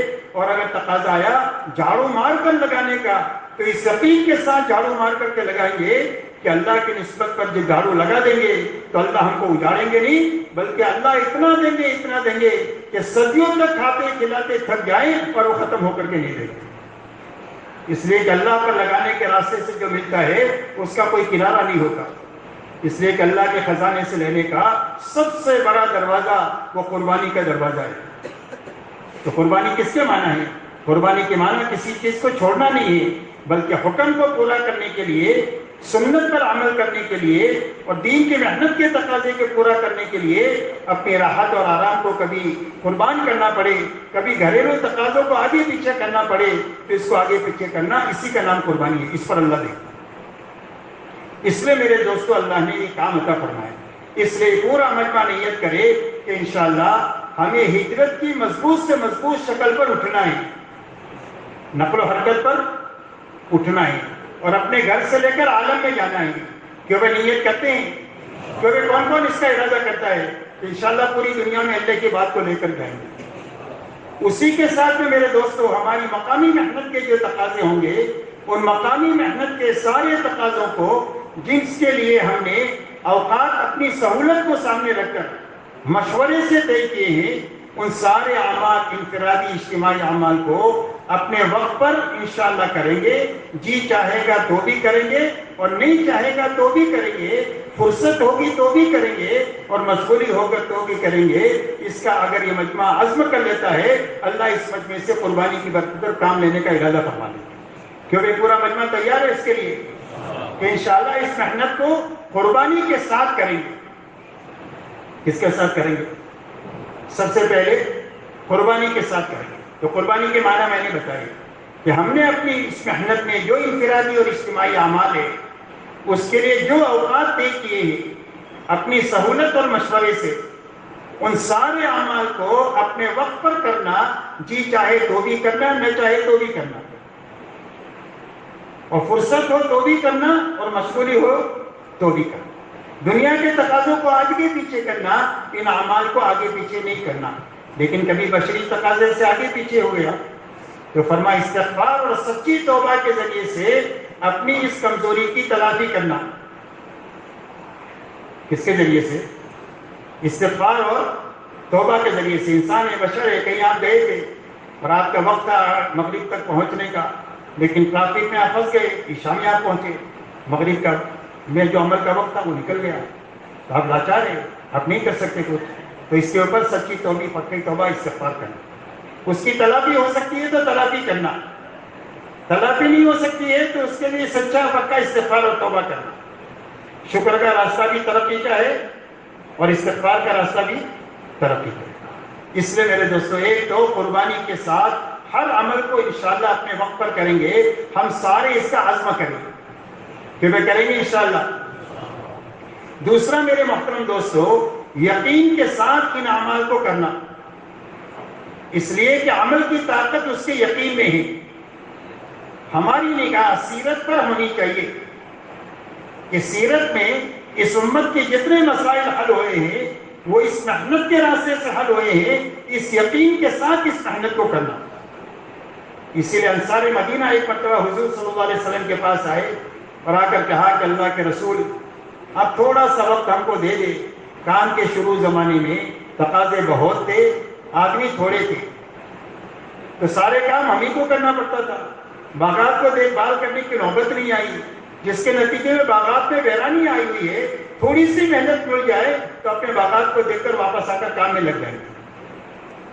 ابھی آپ نے کوئی جواب نہیں دیا اور اللہ کی طرف سے قرآن اتر رہا ہے، انفقوا فی سبیل اللہ ولا تلقوا بأیدیکم الی التہلکہ واحسنوا ان اللہ یحب المحسنین۔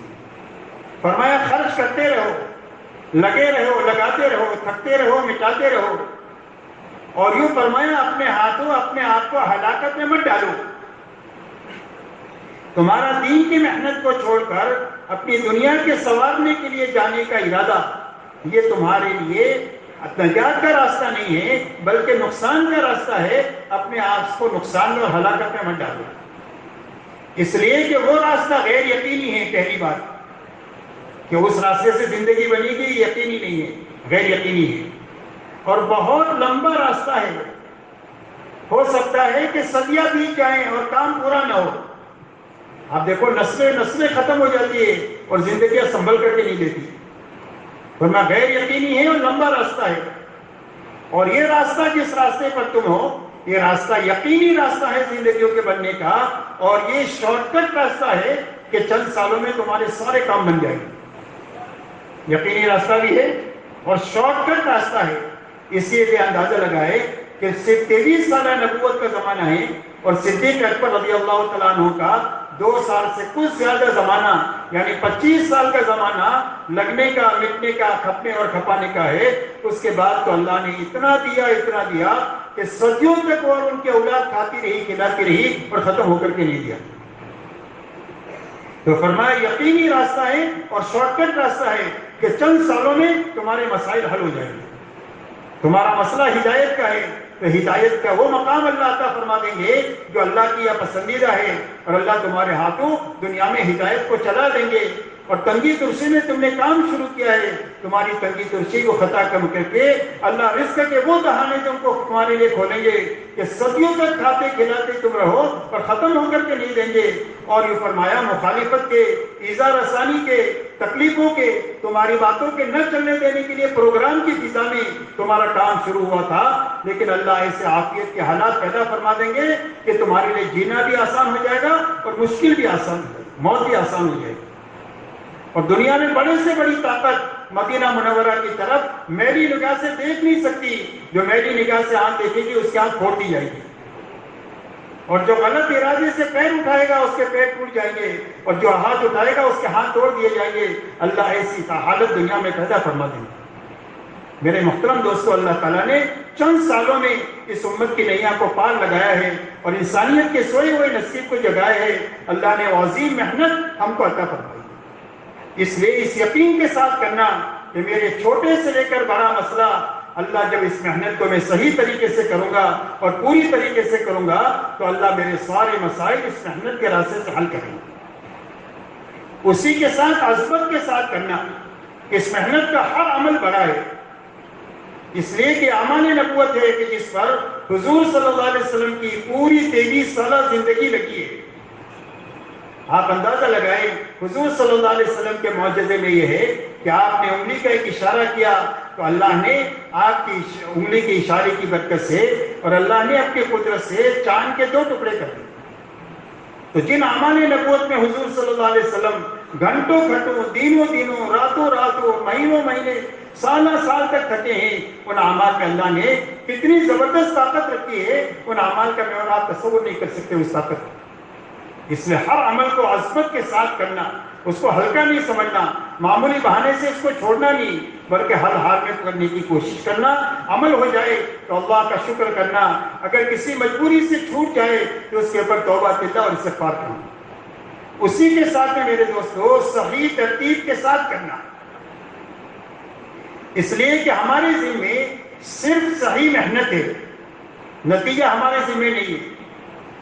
صحیح محنت ہمارے ذمے ہے اور قیامت کے دن محنت ہی کی پوچھ ہوگی، اس لیے ہمارے ذمے صرف گٹلی کو صحیح طریقے سے زمین میں دفن کرنا ہے۔ اور درخت کون اگاتا ہے؟ اللہ اگاتے۔ نطفے کو صحیح جگہ رکھنا انسان کے بس میں ہے اور انسان اللہ بناتے ہیں۔ ایسا ہی محنت صحیح طریقے سے کرنا یہ ہمارے ذمے ہے، اور اس محنت کے ثمرات برکتوں سے لے کر حق کو دنیا میں چمکانے کا یہ اللہ کے ذمے ہے۔ اللہ اپنی قدرت سے قاہرہ سے کریں گے، جس شان کے ساتھ اللہ ہمیشہ سے ہے، ہمیشہ کے لیے اللہ اسی شان کے ساتھ ہے۔ اس لیے یہ صحیح ترتیب کے ساتھ اس عمل کو کرنا۔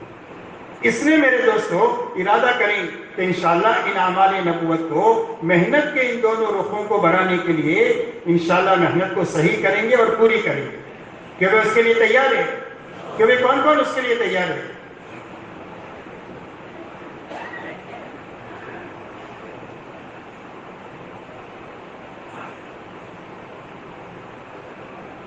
اب میرے محترم دوستو، ہماری محنت میں ایک تو نقل و حرکت ہے۔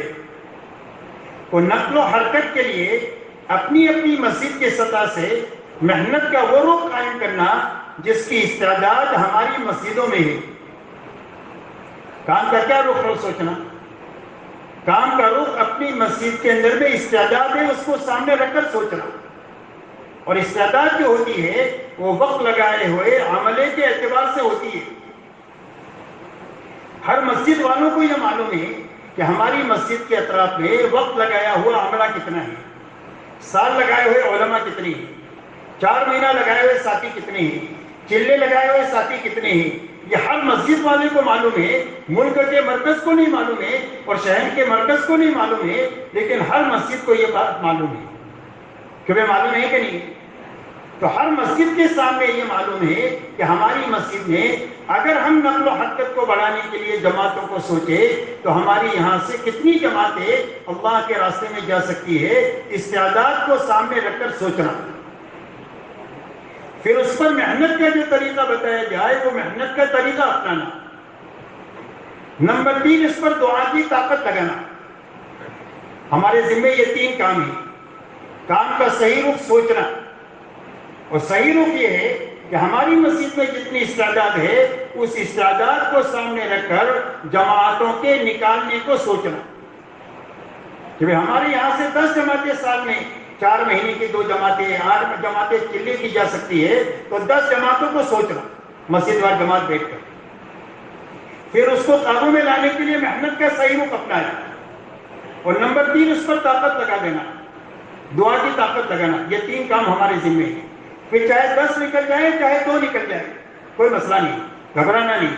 نتیجے کا کام نہیں ہے، نتیجے کا نام کام نہیں ہے، صحیح محنت کا نام کام ہے۔ صحیح محنت ہو گئی، جماعتیں تھوڑی نکلی، کوئی بات نہیں، اللہ تعالیٰ اسی محنت پر آپ کو اتنی ترقی دیں گے جتنی جماعتوں کے زیادہ نکلنے پر جو ترقی آپ کو ملی تھی، اللہ اتنے پر آپ کو وہی ترقی دیں گے، اس لیے کہ محنت آپ کی پوری لگے گی۔ بات سمجھ میں آ رہی ہے؟ تو اس لیے سب سے پہلے نقل و حرکت کے لیے اپنی مسجدوں میں جماعتوں کو اتنی جماعتیں سوچنا جتنی جماعتوں کی استعداد ہے، اور استعداد عملے کے بقدر ہوتی ہے. جیسے میں نے کہا کہ بھئی آپ کی مسجد میں سال لگائے ہوئے علماء کتنی ہیں، 4 مہینے لگائے ہوئے ساتھی کتنے ہیں، چلے لگائے ہوئے ساتھی کتنے ہیں، اس میں جماعتیں لے کر چلنے والے ساتھی کتنے ہیں. مثال کے طور پر 100 ساتھی ہے، اور 100 ساتھیوں میں 30 آدمی جماعت لے کر جا سکتے ہیں، 30 آدمی اس کے معاون بن سکتے ہیں، 40 آدمی ان کے ساتھی اچھے بن سکتے ہیں. وہ جماعت نہیں چلا سکتے، اور جماعت کے لیے معاون بھی نہیں کر سکتے، تعلیم بھی نہیں کر سکتے، جشن ادب بھی نہیں بیان کر سکتے، لیکن اچھے ساتھی بن سکتے ہیں کہ جو وقت لگانے پر خدمت کر لے، کوئی روٹ جاوے تو اس کو منا لے. ایسے ساتھی ہوتے ہیں استعداد کے. تو ایسے ساتھیوں کو سوچ کر ان کے نکلنے کا وقت طے کرنا، اس کے لیے جو شکل بھی آپ کو پسند آئے وہ اختیار کرنا.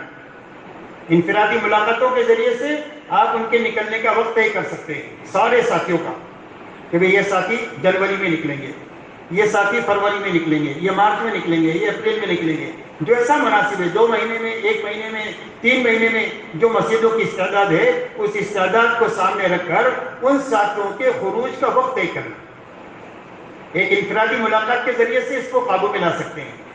اس کے علاوہ ایک شکل یہ بھی ہو سکتی ہے، اگر آپ کے ذمہ دار حضرات کی طرف سے اگر آپ کو اجازت ہو کہ بھئی 10 دن 15 دن اپنی مسجد پر خوب محنت کر کے سارے وقت لگائے ہوئے ساتھیوں کو آپ کسی 1-2 گھنٹے کے لیے جوڑ لیں،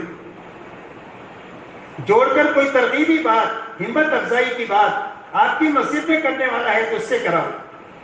اس سے نہیں کرا سکتے ہیں، نہیں ہے کوئی ساتھی، تو حلقے کے ساتھی کو مشورے سے لا کے کراؤ، شہر کے ساتھی سے لا کر کے کراؤ، اور کرا کر محنت کی، قربانی کی، ترغیب کی، ہمت افزائی کی بات کر کے ان مجمع سے ان کے وقت کی ترتیب بنا لیں کہ کون سے ساتھی 4 مہینے کے لیے کون سے وقت میں جائیں گے. 2-4 ساتھی 4 مہینے کے لیے تیار ہو گئے کسی مہینے میں، تو جماعت کی بنیاد پڑ گئی. اب اس کے بعد پھر آپ نے دیکھا کہ دوسرے لوگ 4 مہینے لگانے کے لیے تیار نہیں ہے، لیکن چلہ لگانے کے لیے تیار ہے، تو ان کے چلنے کے مہینے طے ہو جائے، ان کے جو وقت پکتے ہیں اس اعتبار سے، یا ان کی کسی مجبوری کی وجہ سے، ان کی سہولت کے اعتبار سے، تو مہینے اپنے اس میں طے کریں. جس پہلے مہینے میں 4 آدمی طے ہو گئے، 5 مہینے آدمی طے ہو گئے، تو جماعت کی بنیاد پڑ گئی. دوسرے مہینے میں 4-5 آدمی تیار ہو گئے، چاہے 6 مہینے کا کام سامنے رکھ کر یا سال بھر کا کام سامنے رکھ کر کے جو بھی آسان ہو آپ اپنے ان ساتھیوں کی ترتیب بنائیں. جب خروج کے لیے 10-12 جماعتیں 15 جماعتیں مسجد وار جماعت کے سامنے ہوگی تو پورے سال مسجد وار جماعت کے ذہن میں کام ہوگا. اگر سارے قرآنوں نے ایک ساتھ وقت لگا دیا تو کام ختم ہو گیا، کوئی جماعت کو لے کر جانے والا ہی نہیں ہے، تو آپ جماعت کس کے ساتھ بنائیں گے؟ اس کے لیے اپنے ساتھیوں کو تقسیم کر کے 2-3 ساتھی پرانے ہوں، باقی نیوں پر محنت کر کے مضبوط جماعتیں بنا کر اللہ کے راستے میں بھیجنا. اس لیے کہ پرانی اور نیوں کی جماعتیں مل کر جب جائے گی تو پرانوں کی محنت نیوں پر لگے گی، تو پرانے ترقی کریں گے، نئے پرانوں سے کام سیکھیں گے، اور اس طریقے سے پرانوں کے اندر میں احتیاط بھی پیدا ہوگا کہ کہیں یہ نئے ساتھی ہمارے ساتھ رہ کر کوئی غلط چیز نہ سیکھے. ہنسنے بولنے میں بھی احتیاط ہوگا، بات کرنے میں بھی احتیاط ہوگا، اور جماعتیں خوب اچھا کام کر کے واپس آئیں گی. یہ مضبوط رخ ہے آدمی بنانے کا اور اسی کے ساتھ میں اپنی ترقی کا. تو اس لیے خروج کو اس رخ سے اپنی اپنی مسجدوں میں اس کی ترتیب قائم کرنا. کہ بھائی آج میں سمجھا سکا ہوں یہ بات، کہ بھائی سمجھ میں آئی آپ کی میں کیا کہنا چاہتا ہوں، کہ بھائی آئی سمجھ میں کہ آپ کی مسجد میں جتنا عملہ وقت جماعتیں لے کر کے چلنے والا ہے اس کو سامنے رکھ کر آپ جماعتوں کو سوچو کہ اتنی جماعتیں ہمارے یہاں سے نکل سکتی.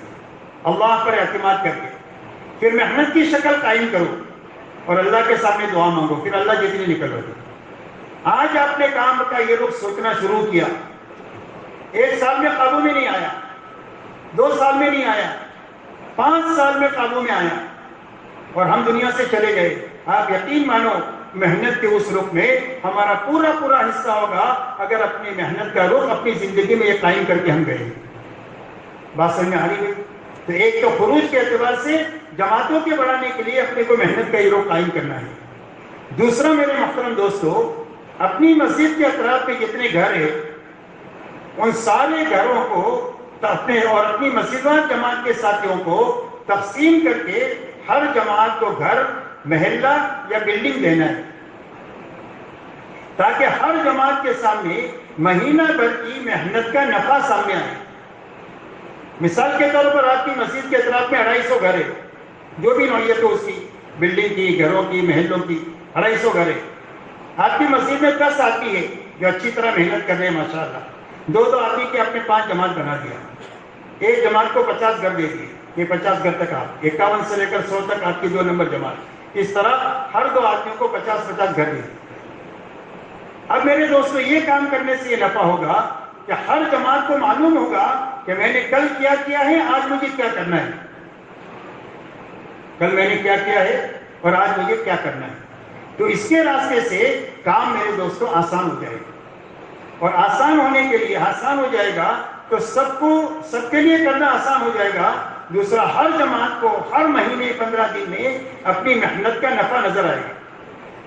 2 آدمی نے 50 گھر پر محنت کیا ایک مہینہ، جس کے اندر میں 10 آدمی نمازی بنے، 5 آدمی جو ہے انہوں نے 3 دن لگائے، 2 آدمی غلط زندگی چھوڑ کر صحیح زندگی کی طرف آئے، 4 آدمی چلے کے لیے چلے گئے۔ یہ ان کی محنت کا نفع ہے۔ جب ہر مہینے جماعت کو محنت کا نفع نظر آئے گا تو ہر آدمی کی طبیعت کام پر چلے گی نہیں بلکہ دوڑے گی۔ آدمی کی فطرت میں اللہ نے لالچ رکھی ہے، کاروبار میں کمائی ہوتی ہے تو آدمی اپنی تمام طاقت لگا دیتا ہے۔ ایسا ہی محنت کا نفع سامنے آئے گا تو سب کی طبیعت کام پر چلے گی نہیں بلکہ دوڑے گی اور ترغیب نہیں دینی پڑے گی، تشکیل کا ڈنڈا نہیں کرنا پڑے گا، باقی آدمی اندر کے جذبے سے کام میں چلے گا۔ اس لیے میرے دوستو، ایک تو خروج کی یہ ترتیب قائم کرنا اور اس بات کی کوشش کرنا کہ ہمارا پورا عملہ جس نے وقت لگایا ہوا ہے وہ ہمارا عملہ ہے، پوری امت ہماری محنت کا میدان ہے، اور وقت لگایا ہوا عملہ ہم افراد یہ ہمارا عملہ ہے۔ اس میں سے ایک بھی آدمی ضائع نہیں ہونا چاہیے، متحرک غیر متحرک کر کے کسی کو چھوڑنا نہیں ہے۔ یہ متحرک ہے تو اس کو لیں گے، یہ غیر متحرک ہے اس کو محنت سے بھی نکال دیا، فکر سے بھی نکال دیا اور دعا سے بھی نکال دیا تو ضائع ہو جائے گا۔ اور اس طرح مجمع وقت لگاتا رہے گا اور ضائع ہوتا رہے گا تو لمبے زمانے تک کام کی مضبوط شکل بنے گی نہیں۔ یہ اچھی طرح سمجھنے کی بات ہے، اللہ مجھے بھی سمجھا دے اور پورے مجمع کو، اور کام کی ضرورت ہے تو اللہ پورے عالم میں اس کو چلا دے۔ اس لیے کہ جب مجمع آتا جاتا رہے گا تو کام کی مضبوط شکل بنے گی نہیں۔ 100 آدمیوں نے وقت لگایا، چند دن کام کیا، اس کے بعد وہ مجمع چلا گیا، دوسرا مجمع آیا، اس نے کام شروع کیا، کچھ وقت تک انہوں نے کام کیا، اس کے بعد وہ چلا گیا، دوسرا آیا۔ اس طرح مجمع بدلتے رہنے سے مضبوط کام کی شکل بن سکتی نہیں۔ کام کی مضبوط شکل اس وقت میں بنے گی کہ جو محنت میں آیا ہے وہ محنت پر باقی رہتے ہوئے، ترقی کرتے ہوئے نیا مجمع محنت میں آئے گا، تو تھوڑے سے عرصے میں کام کی مضبوط شکل بن جائے گی۔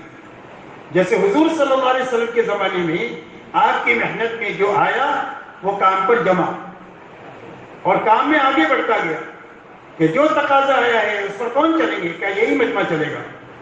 کہ ہجرت کا تقاضا آیا ہے کون کرے گا، کہ یہی لوگ کریں گے؟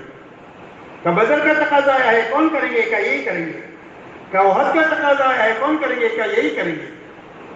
کہ فتح مکہ کا تقاضا آیا ہے، خیبر کا آیا ہے، حدیبیہ کا آیا ہے، تبوک کا آیا ہے، حجۃ الوداع کا کون کرتا ہے؟ یہی مجمع کرے گا۔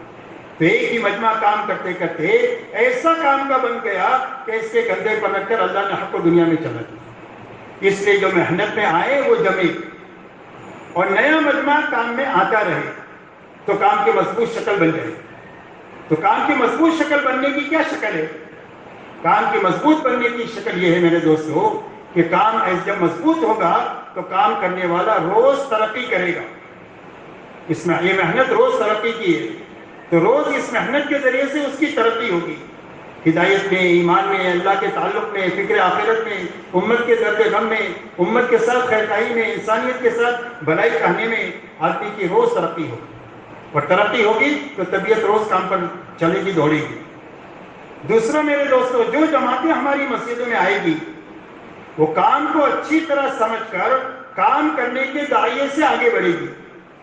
جب کام مضبوط ہوگا تو ہر آنے والی جماعت ہماری مسجد سے کام کو لے کر سمجھ کر کام کرنے کے دائرے سے آگے بڑھے گی۔ جو لوگ ہمارے یہاں سے تشکیل پر نکلیں گے 3 دن میں، چلے میں، 4 مہینے میں، واپس آنے کے بعد وہ ضائع نہیں ہوں گے، وہ محنت میں لگتے چلے جائیں گے، جب محنت کی مضبوط شکل ہوگی.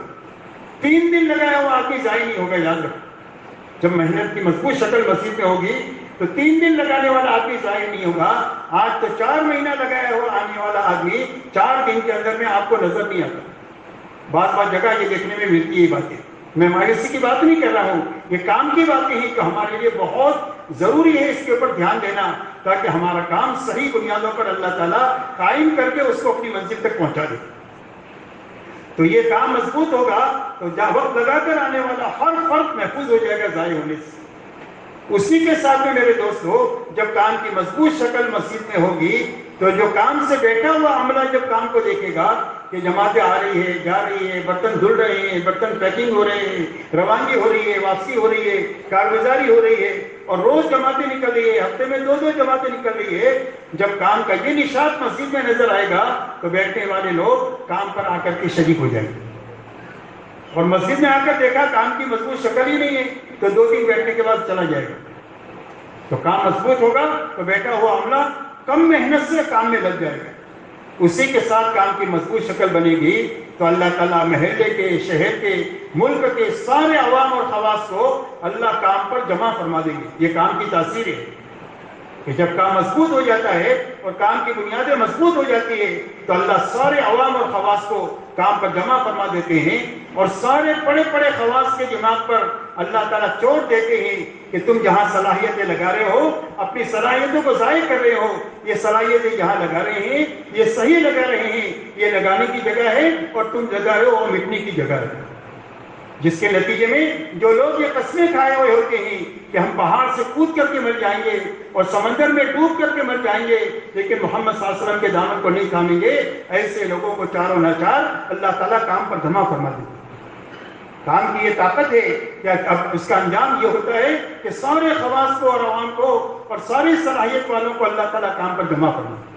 اس لیے میرے دوستو، خروج کی یہ ترتیب بھی مضبوط بنانی ہے اور مقامی محنت کی بھی یہ ترتیب قائم کرنا ہے کہ اس کے لیے سارا مجمع تیار ہے. اب میرے محترم دوستو، یہ دونوں ترتیبوں پر قابو میں لانے کے لیے محنت کی کیا شکل؟ اس لیے کہ صرف پروگرام بنانے سے تو کوئی کام ہوگا نہیں. فرمایا کام جو ہوگا وہ تو کام سے ہوگا. تو اب کام کے لیے سب سے پہلی چیز جو ہے وہ مشورہ ہے. ہمارے اس کام کو آگے بڑھانے کے لیے فکر سے اور درد اور غم کے ساتھ میں مسجدوں میں سر جوڑ کر اپنی ذات سے لے کر پورے عالم کو سامنے رکھ کر کام کو سوچنا ہے، اور کام کے تقاضوں کو پورا کرنے کے لیے اپنے سارے ساتھیوں کو استعمال کرنا ہے.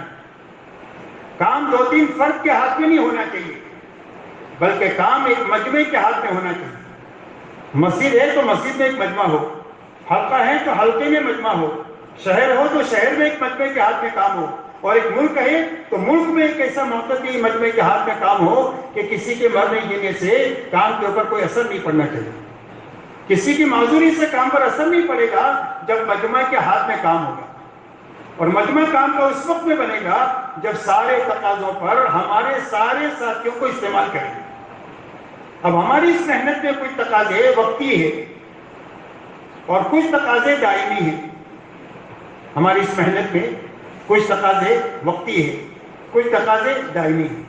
وقتی تقاضوں میں کوئی بیمار ہے تو اس کی عیادت کرنا ہے، کوئی انتقال ہو گیا ہے تو اس کی تعزیت کرنا ہے، کوئی اللہ کے راستے میں گیا ہوا ہے تو اس کے گھر والوں کی دیکھ بھال کرنا ہے. گھر میں مرد ہے تو مرد جا کر دیکھ بھال کرے، باپ سے مل کر، بیٹوں سے مل کر کہ تمہارے ابا نہیں ہے، کوئی بات نہیں، کوئی کام ہوگا تو ہم کو کہنا.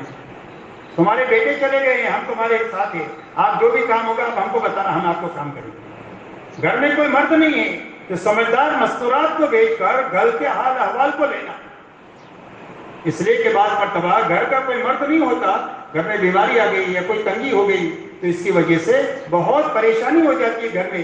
تو اس کی دیکھ بھال کے لیے سمجھدار مستورات کو ان گھروں میں بھیج کر حال احوال کو لینا، اور کسی کے کانوں کان خبر نہ پڑے اور اس کا انتظام کرنا.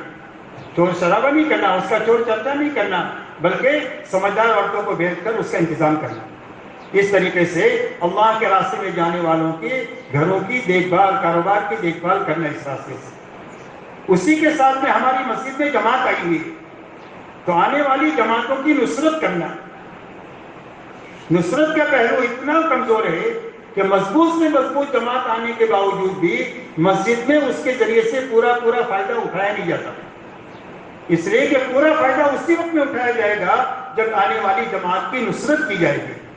ہم تو تقریر میں کہتے ہیں کہ ہجرت نصرت سے دین پھیلا ہے، وہ نصرت زندہ ہونی چاہیے۔ اگر کمزور جماعت ہے تو مشورے سے اپنے ساتھیوں کو طے کیا جائے کہ وہ ساتھی تھوڑا وقت، اپنے جو 2.5 گھنٹے کا وقت ہے اس میں صبح میں کوئی ان کے ساتھ رہے، دوپہر میں ان کے ساتھ کوئی رہے، شام کو ان کے ساتھ کوئی رہے، تعلیم کے وقت تعلیم ان کو سکھائے، تشکیل کے وقت میں تشکیل ان کو سکھائے، خصوصی ملاقات کی وقت خصوصی ملاقات پہ بات کر کے ان کو سکھائیں۔ غرض یہ کہ کمزور جماعت ہے تو اس کو کام سکھا کر کے اپنی مسجد سے آگے بڑھانا، اور مضبوط جماعت آئی ہے تو اس سے پورا کام لینا۔ مضبوط جماعت آئی ہے تو پورا کام لینا، اس میں ڈاکٹر ہے تو ڈاکٹروں میں اچھا کام ہو سکتا ہے، جماعت میں انجینئر ہے، انجینئر سے بڑا کام ہو سکتا ہے، علماء ہیں تو علماء میں بڑا کام ہو سکتا ہے۔ جماعتیں مخلوط ہوتی ہے اور بڑی استعداد کی پرانے ایسے سمجھدار لوگ آتے ہیں، ان کے ذریعے سے پرانوں پر محنت کر کے ان کو دوبارہ محنت پر کھڑا کیا جا سکتا ہے۔ غرض یہ کہ محنت کی جو بھی شکلیں ہیں ان ساری شکلوں کو اس آنے والی جماعت سے مدد دی جائے۔ یہ ہمارے وقتی تقاضے ہیں۔ کوئی جماعت جا رہی ہے اس کو اصولی میں لگنا، مشورے سے اس کی روانگی بیان کرنے میں لگنا۔ کوئی جماعت آ رہی ہے اس کی استقبال کرنا، جا رہی ہے اس کو روانہ کرنے کے لیے ساتھیوں کو طے کرنا، واپس آ رہی ہے اس کی کارگزاری لینے کے لیے ساتھی طے کرنا، ان کو واپسی کی بات سمجھانے کے لیے ساتھی طے کرنا۔ یہ سارے وقتی تقاضے ہیں۔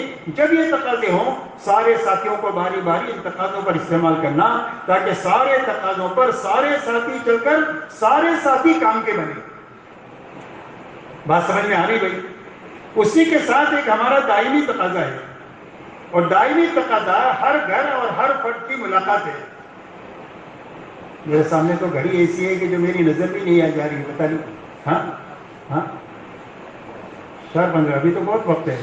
کیوں بھائی مجلس کب ختم ہوگی بھائی؟ کیوں بھائی گھڑی دیکھ کر کرے کہ کام ختم ہوتے مجلس ختم کرے؟ کیوں بھائی بولو، کام ختم کر کے مجلس کرے نا؟ آپ لوگ اس کے تیار ہیں؟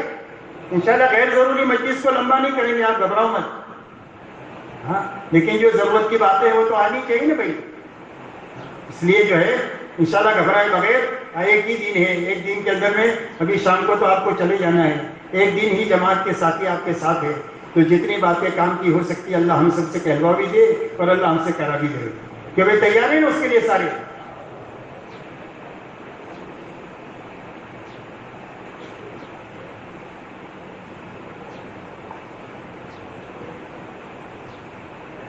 اب میرے دوستو، ہر گھر کی ہر فرد کی ملاقات اس وقت میں قابو میں آئے گی۔ آخری درجے میں یہ ہے کہ افضل شکل تو یہ ہے کہ 15-20 دن میں 100% گھروں کی اور 100% افراد کی ملاقات ہو جائے، اور اس ملاقات کے ذریعے سے جو لوگ کام کے دنوں میں نہیں ملتے، مطلب 6 دن کام کے ہیں، 1 دن چھٹی کا ہے، تو بھئی اگر کام کے دنوں میں ہم 2.5 گھنٹہ لگاتے ہیں تو چھٹی کے دن میں 8 گھنٹہ لگائے، 6 گھنٹہ لگائے۔ جو دن 6 دن میں جو لوگ نہیں ملتے ہیں، اہتمام سے ان کو چھٹی کے دن مل کر کے مہینے بھر میں 20 دن میں 25 دن میں 15 دن میں 100% گھروں کی اور افراد کی ملاقات ہو۔ کیوں بھائی کرنے کے لیے تیار ہے ساتھی؟ کون تیار ہے کہ 1 مہینہ ہوتے ہوتے آخری درجہ میں اپنے محلے کے 100% گھروں کے اور افراد کی انشاءاللہ ہم ملاقات کر لیں گے۔ اب ملاقات میں کیا کرنا ہے؟ ملاقات میں آپ نے مسجد کے اندر میں جماعتوں کے نکلنے کے لیے مہینے طے کیے ہیں، کچھ افراد کو بھی طے کیا ہے۔ اب ہر جانے والی جماعت کے ذہن میں یہ کام ہونا چاہیے کہ میں جس کے پاس جا رہا ہوں اس کو کسی نہ کسی تقاضے کے لیے تیار کرنا ہے، اپنے ذہنوں میں کام لے کر کے جانا ہے ملاقات میں کہ بھی 4 مہینے کی جماعت بن رہی ہے، اس کے لیے تیار کرنا ہے۔ اگر وہ تیار نہ ہو تو چلے کے لیے تیار کرنا ہے، چلے کے لیے نہیں تیار ہو سکا تو اس کو 3 دن کے لیے تیار کرنا ہے، 3 دن کے لیے تیار نہیں ہو سکا تو آخری درجے میں ہماری مسجد میں جو بھی اعمال ہوتے ہیں ان سارے اعمال کے لیے یا ان اعمال میں سے کسی نہ کسی ایک عمل کے لیے بھی اس کو تیار کرنا ہے، یہ کام لے کر ان کے پاس جانا۔ اس لیے کہ ذہن خالی ہوگا تو ایسا ہوگا جیسے کبڈی میں پالا چھوکر آتے ایسا ملاقات کر کے واپس آ جائیں گے، اور جب ذہنوں میں کام ہوگا تو اس کام کو پورا کرنے کے لیے اپنی پوری طاقت ہم لگا دیں گے۔ اس لیے میرے دوستو، ایک تو جانے کے لیے ہر گھر ہر فرد پر جانا، اور 4 مہینے سے لے کر مسجد کے کسی نہ کسی عمل کے لیے ان کو تیار کرنا، اور اس میں ان کو تیار کرنے کے لیے اپنے دل کو صاف کر کے جانا۔ ہمارے محلے میں کوئی بھی مسلمان ہو، کسی بھی قومیت کا ہو، ہمارا اس کے ساتھ کوئی بھی اختلاف نہیں ہے، ہمارا اس کے ساتھ کوئی بھی جھگڑا نہیں ہے، سارے لوگ ہم سے اچھے ہیں، یہ سمجھ کر ان کی ملاقات کے لیے ہم کو جانا ہے۔ کسی کے بارے میں بھی دل میں کوئی میل لے کر جائیں گے تو زبان سے بات کریں گے، اس میں بھی میل نکلے گا اور بات میں کڑواہٹ نکلے گی، اور جب دل صاف ہوگا تو صاف بات اللہ تعالیٰ زبان سے نکالے گا۔ تو دلوں کو صاف کر کے ہر آدمی کے پاس جا کر ایمان کی، آخرت کی، دین میں کامیابی کی اور بے دینی میں ناکامی کی بات سمجھا کر ان کو 4 مہینے سے لے کر کسی نہ کسی عمل کے لیے تیار کرنا۔ اس لیے کہ جب آپ اتنی بڑی بات کریں گے ایمان کی، آخرت کی، دین کی، اس کے بعد اس کے سامنے 4 مہینہ آپ رکھیں گے تو اس کو 4 مہینہ کم لگے گا کہ اتنے بڑے کام کے لیے جس کے لیے زندگیاں لگائی جا سکتی ہے، انہوں نے تو صرف 4 ہی مہینے کا مطالبہ کیا، تو تیار ہو جائے گا۔ نہیں تیار ہوا تو کوئی بات نہیں، زبردستی نہ کریں، تھوڑی سی ترتیب دے کر تھوڑا نیچے اتر جائے، 40 دن کی بھی تشکیل کریں کہ الحمدللہ اپنے یہاں سے 10 جماعتیں 10 مہینوں میں، یہ مہینے میں جا رہی ہیں، جون سے مہینے میں آپ کے لیے سہولت ہو، آپ جو ہے وہ چلنے کے لیے اپنے آپ کو تیار کریں۔ تیار ہوا تو اچھی بات ہے، نہیں تو پھر 3 دن کی بات کرو۔ جب آپ 4 مہینے سے شروع کریں گے اور ایمان اور آخرت کی بات کر کے کریں گے تو آدمی جو ہے وہ 3 دن کے لیے تو ضرور تیار ہو جائے۔ ایسا عربی کا مقولہ ہے کہ موت پر پکڑو تو آدمی بخار پر راضی ہو جائے، اور اگر 3 دن کے لیے بھی تیار نہیں ہوا اور آپ نے مقامی کام کا کوئی عمل رکھیں گے تو کہیں گے کہ اتنا تو ضرور کرنا چاہیے۔ اس لیے ہر مسلمان کو یا تو خروج کے تیار کرنا یا مسجد کے کسی نہ کسی عمل کے لیے اس کو تیار کرنا۔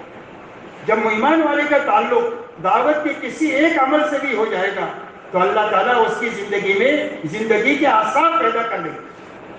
آپ نے دیکھا بعض مرتبہ ٹہنی جو ہے وہ درخت سے ٹوٹ جاتی ہے لیکن اس کا کھال صرف لٹکی ہوئی ہوتی ہے، تو کھال لٹکی ہوئی ہوتی ہے تو وہ ٹہنی زندہ رہتی ہے، اس کے پتے بھی ہرے بھرے رہتے ہیں صرف کھال کی وجہ سے۔ تو مسجد کے کسی عمل سے تعلق ایمان والے کا جڑ جائے گا تو اللہ تعالیٰ اس کی زندگی میں دینی حیات کے پیدا کرنے کا اس کو ذریعہ بنا دے گا۔ اس لیے میرے دوستو 4 مہینے سے لے کر مسجد کے کسی نہ کسی عمل کے لیے ہر ایمان والے کو تیار کرنا ہے کہ بھائی انشاءاللہ کریں گے تیار، کہ بھائی اس کے لیے کیا کرنا پڑے گا، یہ محنت کے لیے کیا کرنا پڑے گا، کہ بھائی وقت فارغ کرنا پڑے گا کہ نہیں، یا صرف مشورے سے ہو جائے گا؟ مشورہ کرنے سے ہوگا؟ مشورہ کر کے باتیں کر کے اگر وقت فارغ نہیں کریں گے تو ایسا ہے جیسا کہ ہمارے گھر میں ورزش کی سائیکل ہوتی ہے۔ ایک سائیکل تو روڈ پر ہوتی ہے جس پر بیٹھ کر آدمی کاروبار کرتا ہے، اپنی دکان پر جاتا ہے، کھیت میں جاتا ہے، اور ایک سائیکل ورزش کی ہوتی ہے گھر میں جس میں بیٹھ کر آدمی ورزش کرتا ہے۔ تو سائیکل کا کانٹا بتاتا ہے کہ تو 50 کلومیٹر آگے نکل گیا، کہ میں 50 کلومیٹر آگے چلا گیا، 1 انچ بھی آگے بڑھا نہیں، 1 انچ بھی آگے بڑھا نہیں، اس لیے کہ وہ ورزش کی سائیکل ہے۔ ایسے ہی مشورے میں باتیں ہیں، پروگرام ہیں اور یہ ساری چیزیں ہیں، لیکن اگر اس کے بعد وقت فارغ نہیں کریں گے تو کام آگے بڑھے گا۔ کام آگے بڑھنے کی شرط یہ ہے کہ روزانہ کم سے کم اگر اللہ ہمت دے تو آدھا دن کاروبار کا، آدھا دن جو ہے وہ مسجد کا، آدھی رات مسجد کی، آدھی دن کاروبار کی۔ یہ مدینہ والوں کی ترتیب ہے۔ اللہ ہمت دے تو اس کی کوشش کرے، ارادہ کرے کہ انشاءاللہ وہاں تک جانا ہے، کہو انشاءاللہ وہاں تک جانا ہے، اللہ لے جائیں گے۔ اگر ابھی اس کی استعداد نہیں ہے تو کم سے کم آپ 8 گھنٹے کی تیاری کریں کہ 8 گھنٹہ کاروبار کا، 8 گھنٹہ آرام راحت کا اور 8 گھنٹہ دعوت کا۔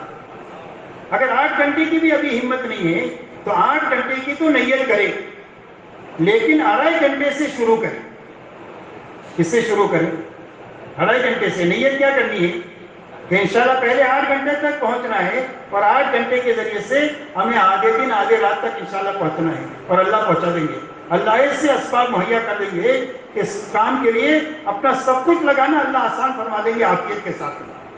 تو اس کے لیے اپنے کو یہ 8 گھنٹے کی نیت سے 2.5 گھنٹہ فارغ کرنا، کہ بھائی 2.5 گھنٹہ کون فارغ کریں گے؟ ماشاءاللہ 2.5 گھنٹے میں کتنی منٹ ہوتی ہے یہ بتاؤ؟ کہ بھائی کتنے منٹ ہوتے ہیں؟ 150 منٹ ہوتی ہے. 150 منٹ لگانے کے لیے کون کون تیار ہے کہ انشاءاللہ روز کم سے کم 150 منٹ لگائیں گے؟ ماشاءاللہ، اللہ تعالیٰ بہت قبول فرمائے، بہت آسان فرمائے. جب 2.5 گھنٹہ لگانے کا میرے دوستوں نفع یہ ہوگا، ابھی اپنی محنت کا رخ یہ ہے کہ ملاقاتوں کا نظام بنتا ہے. محنت کرو جو پوری دنیا میں ہے کہ ملاقاتوں کا نظام بنتا ہے کہ بھئی تم ملاقات کس کی کرو گے؟ کیا اس کی کرو؟ تم آپ اس کی ملاقات کرو، آپ اس کی ملاقات کرو. ملاقاتوں کے لیے 4 5 10 جماعتیں بن گئی. اب وہ ملاقات کے لیے گئے، وہ آدمی ملا تو ٹھیک ہے، نہیں تو گھر چلے گئے. ملا تو ٹھیک ہے، نہیں تو گھر چلے گئے. محنت کا یہی رخ ہے کہ بھئی یہی ہے کہ یہاں اس سے زیادہ کوئی دوسرا رخ ہے کہ بھئی میں صحیح کہہ رہا ہوں. پوری دنیا میں کوے کالے ہی کالے ہیں، سمجھے کہ نہیں؟ پوری دنیا میں کوے کالے ہیں. تو محنت کا یہ رخ، ملاقات کا یہ اچھا ہے، اللہ اس میں برکت دے. لیکن جب 2.5 گھنٹے کا نظام سے ہم کام شروع کریں گے تو کام میں جان پڑ جائے. اس لیے کہ آپ ملاقات کے لیے پہلے گھر میں گئے، وہ گھر والا نہیں ملا تو آپ گھر نہیں جائیں گے. آپ پوچھیں گے یہ گھر والے کہاں ملیں گے؟ تو کہیں گے فلانی بازار میں ہماری دکان ہے، وہاں ملیں گے. تو آپ یہاں سے گھر جانے کے بجائے دکان پر جائیں گے. دکان دور ہوگی تو گاڑی گھوڑے سے سائیکل سے جائیں گے آپ لوگ، اور قریب ہوگی تو پیدل پسینہ بہا کر کے جائیں گے. لیکن آپ تھکتے ہوئے اس کے پاس پہنچے. آپ دکان پر فیکٹری میں پہنچے، معلوم ہوا کہ ابھی یہاں سے نکلے، فلانی جگہ ان کے دوستوں کی ٹولی ہے، وہاں وہ اس وقت میں بیٹھتے ہیں. تو آپ یہاں سے گھر نہیں جائیں گے، آپ کہاں جائیں گے؟ جو ان کی بیٹھک ہے وہاں پر جائیں گے. جب آپ 3 جگہ دھکے کھا کر تھک کر اس کے بعد پاس میں آپ پہنچیں گے تو اللہ آپ کی بات میں وزن پیدا کر دیں گے اور سامنے والے میں قبولیت کی استعداد پیدا کر دیں گے. سامنے والا آپ کی بات کو ٹال نہیں سکتا. جب اس کو معلوم ہو پڑے گا کہ آپ 3 جگہ سے دھکے کھا کر کے اس کے پاس پہنچے ہیں تو وہ سمجھے گا کہ دنیا میں اس سے، ہم اس آدمی سے اور اس جماعت سے بڑی کوئی خیر خواہ میرا کوئی بھی نہیں ہے. اب آپ جو بات کریں گے اس بات کو سنجیدگی سے لے گا، اس لیے کہ آپ محنت کے بعد وہاں تک پہنچے. محنت کی وجہ سے جان پڑتی ہے. مولانا گیاس صاحب کا ملفوظ ہے کہ ہمارے کام میں مقصود تعب ہے. ہمارے کام میں مقصود کیا ہے؟ تعب ہے. تعب کے پیمانہ ہے تھکنے کے، کہ آدمی اتنا تھکے کہ اللہ کو پیار آ جائے، بس کام ہو گیا. آپ 3 جگہ تھکے اور ملا نہیں. آپ تھک آ کر کے مسجد میں آئے اور مسجد میں آ کر کے 2 رکعت نماز پڑھی اور آپ نے اس کے لیے دعا مانگی، اللہ آپ کی دعا اس کے حق میں قبول فرما دیں. اس لیے کہ آپ تھک کر اللہ سے مانگ رہے، جاتے ہوئے آپ مانگ رہے، واپسی میں آ کر کے آپ مانگ رہے، آپ دعا مانگ رہے. تو اللہ تعالیٰ محنت کے بعد میں دعاؤں کو ضائع نہیں کرتے، بلکہ اللہ والے یہ فرماتے ہیں کہ ایسی دعا قبول کرتے ہیں جیسے انبیاء بنی اسرائیل کی دعائیں قبول کرتے ہیں. سفر میں بھی کریں گے اور مقامی محنت کے بعد بھی اللہ تعالیٰ دعاؤں کو قبول کریں گے. تو اس طریقے سے ہر گھر ہر فرد کی ملاقات کریں کہ بھائی انشاءاللہ کریں گے. 2.5 گھنٹہ لگا کر 1 مہینے سے پہلے 100% گھر کی اور 100% افراد کی انشاءاللہ ملاقات کریں گے انشاءاللہ. اللہ تعالیٰ آسان کرے. تیسرا کام میرے دوستو یہ کرنا ہے کہ اپنی مسجد میں جو فضائل کی تعلیم ہوتی ہے اس فضائل کی تعلیم میں پابندی کے ساتھ محتاط بن کر عمل کی نیت سے بیٹھنا ہے اور کرنا ہے. اس لیے کہ فضائل کا تعلق ایمانیات کے ساتھ ہے. جتنا آپ پودے کو روز پانی دیں گے تو روز آپ کا پودا جو ہے وہ بڑا ہوگا.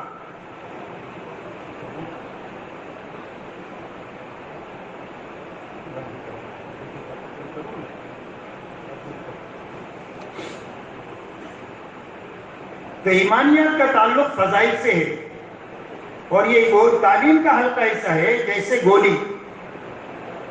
آدمی گولی کھاتا ہے پیٹ میں جاتی ہے لیکن سر میں درد ہوتا ہے تو یہاں اثر کرتی ہے اور گھٹنے میں درد کرتا ہے تو درد ہے تو یہاں اثر کرتی ہے. ایسا ہی یہ تعلیم کا حلقہ ہے. ہماری زندگی میں جتنی کھوٹیں ہیں وہ کھوٹ تعلیم کی برکت سے اللہ دور کر دیں گے. ایمان کی کھوٹ ہے تو اللہ تعالیٰ تعلیم کے حلقے میں اللہ ہمارے رب ہے، ہماری تربیت اللہ جانتے ہیں اس کی کیا ضرورت ہے. تعلیم کے حلقے میں ایسی حدیث آئے گی کہ جس کے راستے سے ہماری ایمان کی کھوٹ دور ہو جائے. نماز میں سستی ہے تو نماز کی سستی تعلیم کی برکت سے دور ہوگی. گھروں میں جھگڑے ہیں، گھروں میں جھگڑے تعلیم کی برکت سے دور ہوں گے. حلال حرام کی رعایت نہیں ہے، زندگی میں حلال حرام کی رعایت تعلیم کی برکت سے آئے گی. زندگیوں میں ریاکاری ہے تو اللہ تعالیٰ اخلاص تعلیم کی برکت سے دیں گے. امت کا درد و غم تعلیم کی برکت سے ملے گا جب صحابہ کی اور نبیوں کی زندگی کو ہم پڑھیں گے اور سنیں گے. تو یہ تعلیم اتنا زبردست عمل ہے کہ جو ہماری زندگیوں کو نکھار دے گا اور ہماری زندگیوں میں پورے دین پر چلنے کی طاقت پیدا کر دے گا. اللہ نے وہ طاقت تعلیم کے حلقے میں رکھی ہے. سینکڑوں نہیں کروڑوں انسانوں کی زندگیاں اس تعلیم کے راستے سے بنی ہیں. اس لیے اپنے آپ کو محتاج سمجھ کر مجمع کی بشاشت اور اس کی طلب دیکھ کر اتنا وقت تعلیم کرنا کہ بشاشت کے ساتھ مجمع اس کو سنے. جتنی بشاشت بڑھے اتنا وقت بڑھائے. اس طریقے سے کوشش کریں کہ 100% نمازی لوگ جو مسجد میں آئے ہیں وہ 100% تعلیم کے حلقے میں شریک ہیں. یہ تعلیم کا حلقہ صرف تبلیغ والوں کے لیے نہیں ہے. تبلیغ والے کوئی گروپ نہیں ہے, کوئی پارٹی نہیں ہے. تبلیغ ایک محنت ہے جو پوری امت کے ذمے ہے. کچھ لوگ لگے ہیں, کچھ لوگ لگنے کی تیاری میں ہیں.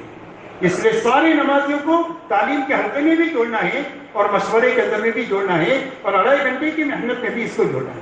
اسی کے ساتھ میں اپنے گھر کی 2.5 گھنٹے کی محنت میں میرے دوستوں اپنے 100% گھروں اور افراد میں خصوصیت کے ساتھ طلباء پر بھی بہت زور دینا ہے.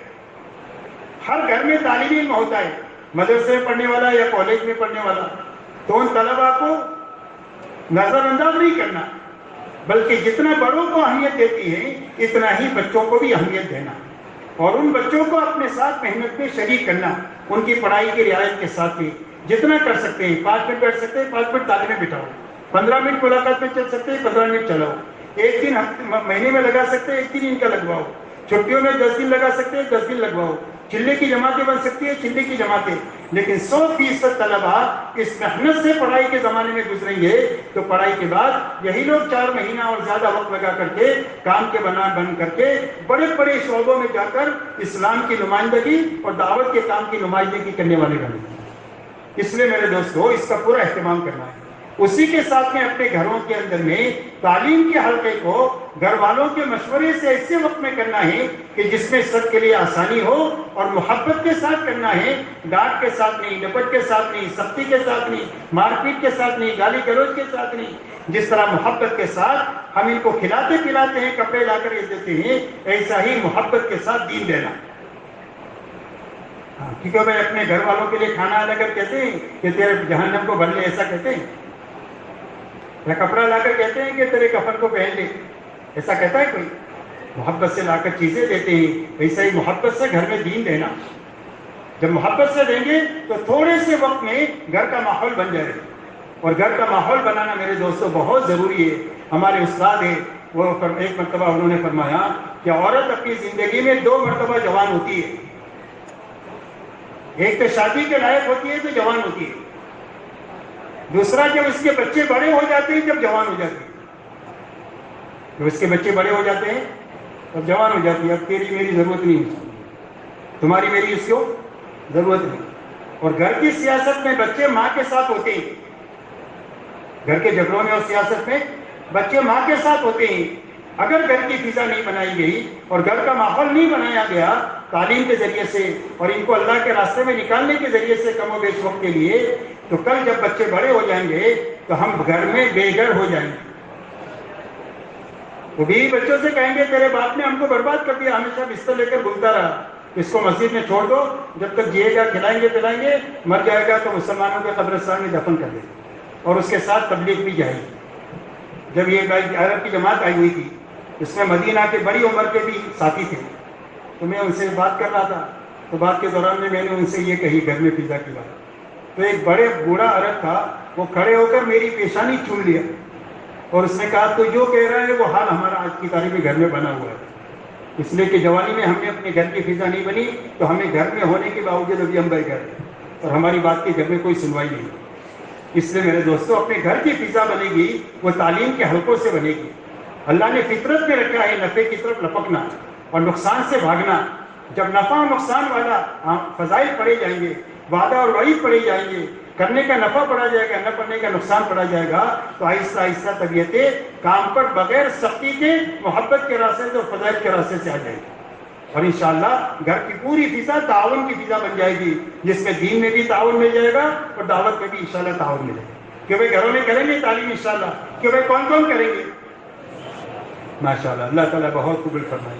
اسی کے ساتھ میں میرے محترم دوستو، اپنے ان 4 اعمال کے ساتھ 4 اعمال ہو گئے، مشورہ ہو گیا، 2.5 گھنٹہ ہو گیا، گھر میں تعلیم ہو گئی، اور اسی کے ساتھ چوتھا عمل جو ہے وہ گشت کا عمل ہے کہ ہفتہ واری گشت ایسے اچھے طریقے سے کرنا، قربانی کے ساتھ اور فکر کے ساتھ میں، کہ ہمارے محلے میں ایک تو 100% نماز کی فضا بننی چاہیے، اور دوسرا ہمارے ہر گز سے جماعت نکلنی چاہیے، چاہے 4 مہینے کی نکلے، چلے کی نکلے، آخری درجے میں 3 دن کی جماعت ہر گز سے ہماری نکلنی چاہیے۔ یہ 2 چیزیں ہمارے گشت کے ذریعے سے عمل میں آنی چاہیے، 100% نماز کی فضا بنے، اور 100% نماز کی فضا بنتے ہوئے ہر گز سے جماعت نکلے، ایسا اچھا گشت قابو میں لانا۔ اس کے لیے قربانی کے ساتھ کرنا، فکر کے ساتھ کرنا، اور خوب دعا کے ساتھ میں کرنا، جانے سے پہلے بھی تو اللہ سے مدد مانگنا، اور واپس آنے کے بعد بھی اپنی محنت کو اللہ کے یہاں قبول کرنا۔ اسی کے ساتھ میں دوسرے گشت کے ذریعے سے ہر اس محلے میں، کہ جس محلے میں مسجد نہیں ہے، یا مسجد ہے لیکن کام کی اجازت کسی بدگمانی کی وجہ سے نہیں ہے، تو اس محلے کے اوپر 2 مہینہ 3 مہینہ دوسرے گشت کے ذریعے سے، یا 2-1 ساتھیوں کو 2.5 گھنٹے کی محنت وہاں کرانے کے ذریعے سے، پورا ہفتہ کرانے کے ذریعے سے، یا ہفتے میں 4-5 دن کرنے کے ذریعے سے، وہاں کے لوگوں کو 3 دن کے لیے اپنے ساتھ جماعت میں لے کر کے جانا۔ جب آپ جو ہے وہ 2 مہینے تک وہاں کے 25 آدمیوں کے 3 دن لگا دیں گے، اور پھر جب دوسرے گشت کے لیے آپ جائیں گے تو یہی آپ کے لیے معاون بن جائے گا، اور 2-3 مہینہ بنتے ہوتے وہاں مضبوط مسجد وال جماعت انشاءاللہ بن جائے گا، کیونکہ کریں گے انشاءاللہ۔ ہر محلے میں مسجد وال جماعت ہونی چاہیے، چاہے مسجد میں اجازت ہو تو مسجد میں کرنا چاہیے، اور مسجد میں نہیں ہے تو کسی گیریج میں، کسی گھر میں، کسی لان میں، یا کسی بھی کرائے کے مکان کو لے کر کے وہاں کام شروع کرنا چاہیے، کیونکہ کریں گے انشاءاللہ، اللہ تعالیٰ قبول کرے۔ اسی کے ساتھ میں میرے دوستو، ہماری مہینے کا کیلنڈر 27 دن کا، کیونکہ ہمارا کیلنڈر کتنے دن کا؟ 27 دن کا، کہ 27 دن ان سارے اعمال کو کرتے ہوئے، اپنے گھر کاروبار کو حلال طریقے سے کرتے ہوئے، ہم 3 دن اللہ کے راستے میں لگائیں گے، اور لگائیں گے نہیں بلکہ اپنی جماعت بنا کر جائیں گے۔ ہر پرانا آدمی 27 دن محنت کر کے اپنی جماعت خود بنا کر کے جائے گا۔ جب جماعت بنا کر کے جائیں گے تو جماعت کی تعلیم تربیت کا انتظام بھی کریں گے، جماعت کے نخرے بھی برداشت کریں گے، جماعت کی خدمت بھی کریں گے، اور جماعت کو کام کا بنا کر کے لائیں گے۔ اس لیے کہ جو عورت بچہ جانتی ہے وہی بچے کی قدر جانتی ہے، اس لیے اس کا بچہ روئے تو اس کے دل میں درد ہوتا ہے، اور پڑوسی کا بچہ روئے تو اس کے سر میں درد ہوتا ہے، اس لیے کہ اس کا تو کچھ لگا ہی نہیں۔ تو جو محنت کر کے جماعت بنا کر کے لے کر جائے گا، وہ 3 دن میں اپنے سارے ساتھیوں کو کام کے بنا کر لے کر آئے گا۔ اس لیے کہ 3 دن بہت ہماری محنت میں طاقتور عمل ہے۔ اگر یہ 3 دن کا نظام صحیح ہو جائے، اور 3 دن کا نظام پورا ہو جائے، تو اس کے راستے سے ہمارے کام کی ساری اوپر کی بنیادیں اللہ تعالیٰ مضبوط کر دیں گے۔ 4 مہینے کی جماعتیں صحیح کام جتنا کر رہی ہے اس سے 10 گنا زیادہ کام کرنے لگے گی۔ چلے کی جماعتیں ابھی جتنا کام کر رہی ہے اس سے 10 گنا زیادہ کام کرنے لگ جائے گی۔ شرط یہ ہے کہ ہمارے 3 دن کا نظام صحیح ہونا چاہیے۔ تو 3 دن کا صحیح نظام کیا ہے؟ 3 دن کا صحیح نظام یہ ہے کہ 3 دن میں ایک تو وقت پورا لگانا، کیوں بھائی 3 دن میں کتنے گھنٹے ہوتے ہیں؟ 3 دن میں 72 گھنٹے لگانا۔ کتنے گھنٹے لگانا؟ 72 گھنٹے لگانا۔ کسی کنویں میں 72 ہاتھ پر پانی ہے، تو پانی حاصل کرنے کے لیے کتنے ہاتھ کی رسی چاہیے؟ کہ بھائی 72 ہاتھ کی چاہیے۔ اگر آپ کے پاس 70 ہاتھ کی رسی ہے، 2 ہی فٹ کم ہے، تو پانی ملے گا؟ بھائی صحیح 3 دن سے پورا استفادہ کرنے کے لیے 72 گھنٹے پورے لگانا۔ ہم کو یہ بھی معلوم ہے کہ بارش کے کون سے قطرے میں برکت ہے، پہلے قطرے میں برکت ہے، بیچ میں برکت ہے، کہ آخر میں برکت ہے؟ ہمارے پہلے گھنٹے میں تربیت ہے یا ہمارے آخری گھنٹے میں ہماری تربیت کا نظام اللہ نے رکھا ہے؟ ہم کو یہ نہیں معلوم۔ تو اس لیے 72 گھنٹے پورے لگانا، چاہے نوکری سے چھٹی لے کر کے جانا پڑے اور چاہے تنخواہ کٹا کر کے جانا پڑے، لیکن 3 دن پورے لگانا۔ کہ بھائی پورے 3 دن لگانے کے لیے کون کون تیار ہے؟ تو انشاءاللہ 72 گھنٹے لگائیں گے۔ دوسری بات میرے دوستو یہ ہے کہ 72 گھنٹے میں اعمال پورے کرنا، کہ وقت بھی پورا لگانا، اعمال بھی پورے کرنا۔ اس لیے کہ وقت پورا کرنے سے صرف آدمی بنے گا نہیں، بلکہ وقت پورا کرتے ہوئے اعمال پورے کرے گا تو آدمی بن جائے گا۔ تو ہماری محنت کے کیا عمل ہے؟ فرمایا ہماری محنت میں سب سے پہلا عمل یہ ہے کہ یہ محنت کرنے والے کے لیے ہے۔ کہ سب سے پہلے کون بننا چاہیے؟ سب سے پہلے نکلنے والا بننا چاہیے۔ نکلنا کس کے لیے ہے؟ نکلنے والوں کے لیے ہے، ہمارے بنانے کے لیے ہے۔ تو سب سے پہلے ہمارے بننے کے لیے سب سے پہلی بنیاد ہے کرنا اور بچنا۔ کیا ہے بنیاد؟ کرنا اور بچنا۔ ہماری محنت میں جتنے انفرادی اجتماعی اعمال ہیں وہ سارے اعمال کرتے ہوئے 3 دن کرنا، کوئی ناکا عمل انفرادی بھی نہ ہو اور اجتماعی عمل بھی نہ ہو، یہ سب سے پہلی بنیاد۔ اسی کے ساتھ بچنے کی چیزیں ہیں، ان ساری چیزوں سے بچتے ہوئے 3 دن لگانا، اس لیے کہ کرنے کے کام کریں گے تو عمل کا نور اندر آئے گا، بچنے کی چیزوں سے بچیں گے تو باقی رہے گا۔ کرنے کے کام کیے، بچنے کی چیزوں سے نہیں بچے تو جو عمل کا نور آئے گا وہ نکل جائے گا۔ کہاں گئے تھے؟ کہیں نہیں، کیا رہے؟ کچھ نہیں۔ اس لیے کرنا اور بچنا یہ سب سے پہلی بنیاد ہے۔ دوسری بنیاد ہے کہ جہاں ہماری جماعت جائے وہاں ایک ایک گھر، ایک ایک فرد پر جماعت کو تقسیم کر کے ایسی محنت کرے کہ وہاں سے 4 مہینہ چلہ کم و بیش 3 دن کی نقد جماعت وہاں سے نکلے۔ یہ دوسری بنیاد ہے ہماری محنت کی۔ دوسرا عمل ہے جو اس محنت سے چاہا جا رہا ہے، صرف تقریر بنیاد نہیں ہے کہ 3 دن ایک بستی میں تقریر کر کے ہم آ جائیں، اس لیے ہر جگہ سے نقد جماعت نکالنے کی محنت کرنا۔ آپ نے صبح میں بھی اس کو اچھی طرح سمجھا ہے، اور اس کے راستہ یہی ہے ہر گھر ہر فرد پر محنت کرنا۔ تیسرا، اس مسجد میں مسجد وار جماعت نہیں ہے تو 3 دن وہاں کے لوگوں کو اپنے ساتھ رکھ کر کام کا نفع بھی سمجھانا اور ان کو کام بھی سجانا، تاکہ 3 دن کے بعد آپ مسجد سے نکلے تو وہاں مسجد میں کام کی کوئی نہ کوئی شکل قائم ہو جائے۔ اور مسجد وار جماعت بنی ہوئی ہے تو دیکھو کہ نام کی ہے کہ کام کی ہے۔ تو اگر نام کی ہے تو جس چیز میں کمزوری ہے اس کمزوری کو اچھی طرح سمجھ کر کے اس کو دور کرنا، 3 دن میں اس کی کوشش کر کے کام کو جماعت کو حرکت میں لا کر آنا، بیٹھے ہوئے لوگوں کو محنت کر کے ان کو کام پر کھڑا کرنا۔ آپ نے سال میں 10 مرتبہ 3 دن لگائے، 1 مرتبہ چلہ لگایا، اب 10 مرتبہ آپ نے 3 دن لگائے، 10 مرتبہ 3 دن کی 3 جماعتیں آپ نے نکالی۔ آپ نے 10 دن میں 10 مرتبہ 3 دن میں 10 جگہ پر، 4 جگہ پر، 5 جگہ پر مسجد وار جماعتیں بنائی، تو یہ آپ کی کمائی ہوئی۔ یہی عملہ کام کا بنے گا، پھر آگے یہی 3 دن لگائیں گے، یہی چلہ 4 مہینہ لگائیں گے، اور یہی دنیا میں جا کر اللہ کے دین کا کام کریں گے، اور ہم مریں گے تو اپنے پیچھے بہت بڑا عملہ چھوڑ کر کے جائیں گے۔ تو اس لیے مسجد وار جماعت نہیں ہے تو بنانا، بنی ہوئی جماعت ہے تو اس کو کام پر لگانا۔ چوتھا عمل یہ ہے کہ دن بھر ان بنیادوں کو سامنے رکھ کر اپنے آپ کو خوب تھکانا، اور رات کو اچھا وقت لے کر اچھی نماز پڑھنا، لمبا قیام کرنا، لمبا رکوع کرنا، لمبا سجدہ کرنا، اور اچھی نماز پڑھ کر اللہ کے سامنے آہوزاری کرنا۔ دن میں جو محنت کی ہے اس کو اللہ کے سامنے قبول کرانا، اپنی محنت کی نفی کرنا، اور اللہ کے ارادے کو ہماری محنت میں شامل کرنا، تاکہ اللہ تعالیٰ ہماری محنت کو برابر فرمائے اور ہماری نجات کا ذریعہ اس کو بنائے۔ اس کے لیے خوب اللہ کے سامنے آہوزاری کرنا، یہ ہماری محنت کی بنیادیں ہیں۔ ان بنیادوں کے ساتھ 3 دن لگانا، چلہ لگانا، 4 مہینہ لگانا، ہر جانے والی جماعت کو اچھی طرح یہ ساری بنیادیں سمجھانا، واپس آنے کے بعد میں اس کی کارگزاری لینا، واپس آنے کے بعد اس کی کارگزاری لینا۔ جب جانے میں یہ باتیں سمجھائی جائے گی اور واپسی میں کارگزاری لی جائے گی تو آہستہ آہستہ ہماری ساری جماعتیں انشاءاللہ کام پر پڑ جائے گی، اور جتنا کام کر رہی ہے اس سے کئی گنا زیادہ کرے گی، اور اس کے واسطے سے ہمارے چلے اور 4 مہینے کی جماعتوں میں بہت زیادہ ترقی ہو جائے گی، یہ 10 دن کو صحیح لگانے کی وجہ سے۔ کہ بھائی اس کے لیے سارے تیار ہیں؟ کہ بھائی کون کون تیار ہے؟ ماشاءاللہ، اللہ تعالیٰ قبول فرمائے۔ اس کے لیے روانگی بھی اچھی طرح کرنا ہے اور واپسی میں کارگزاری بھی اچھی لینا ہے، پھر اس کے بعد واپسی کی بات سمجھا کر کے پھر ان کو اپنے گھروں کو روانہ کرنا ہے۔ اب مولوی حسین صاحب آ گئے ہیں، اب جو آپ کو یاد عزائم کرائیں اس کے لیے آپ حضرات بیٹھ کر کے عزائم اور ارادے کر لیں اور اللہ سے مانگنا شروع کریں اور محنت کا لوگ قائم کریں۔ اللہ جتنا کرا دیں گے اللہ اس میں برکت ڈال دیں گے انشاءاللہ۔ کیوں میں کرنا تیار ہے اس کے لیے؟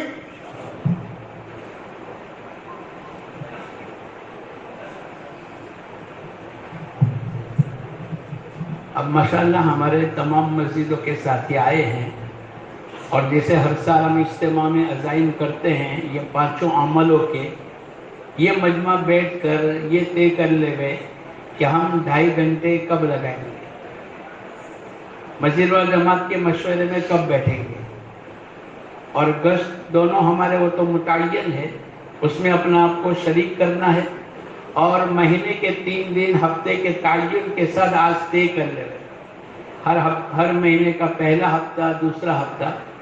اگر ہم اتنے عزائم کے ساتھ انشاءاللہ جائیں گے تو پھر ہماری مسجد و جماعت میں بہت سے ساتھی نہیں آئے، یہی عزائم ہم اپنے اپنی مسجدوں میں جا کر کریں گے۔ اللہ کرے آج کے دن کی مجلسوں میں ہماری اپنی مسجدوں کی اور اپنے علاقوں کے کام میں اللہ پاک ترقی پیدا کرے۔ اس لیے تمام بھائیوں سے گزارش ہے کہ اٹھ کر انتشار نہ کرے، بلکہ مسجد کے اعتبار سے بیٹھ کر اپنے عزائم لکھ کر پرچہ ہم کو جمع کرا دیں۔ بھائی سب کریں گے انشاءاللہ؟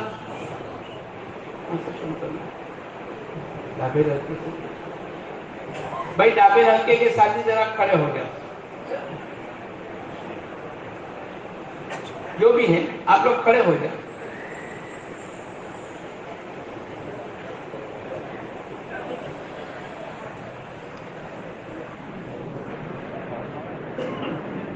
وہیں کسی کونے میں مسجد کے اعتبار سے بیٹھ جاؤ، آپ لوگ آگے آ جاؤ۔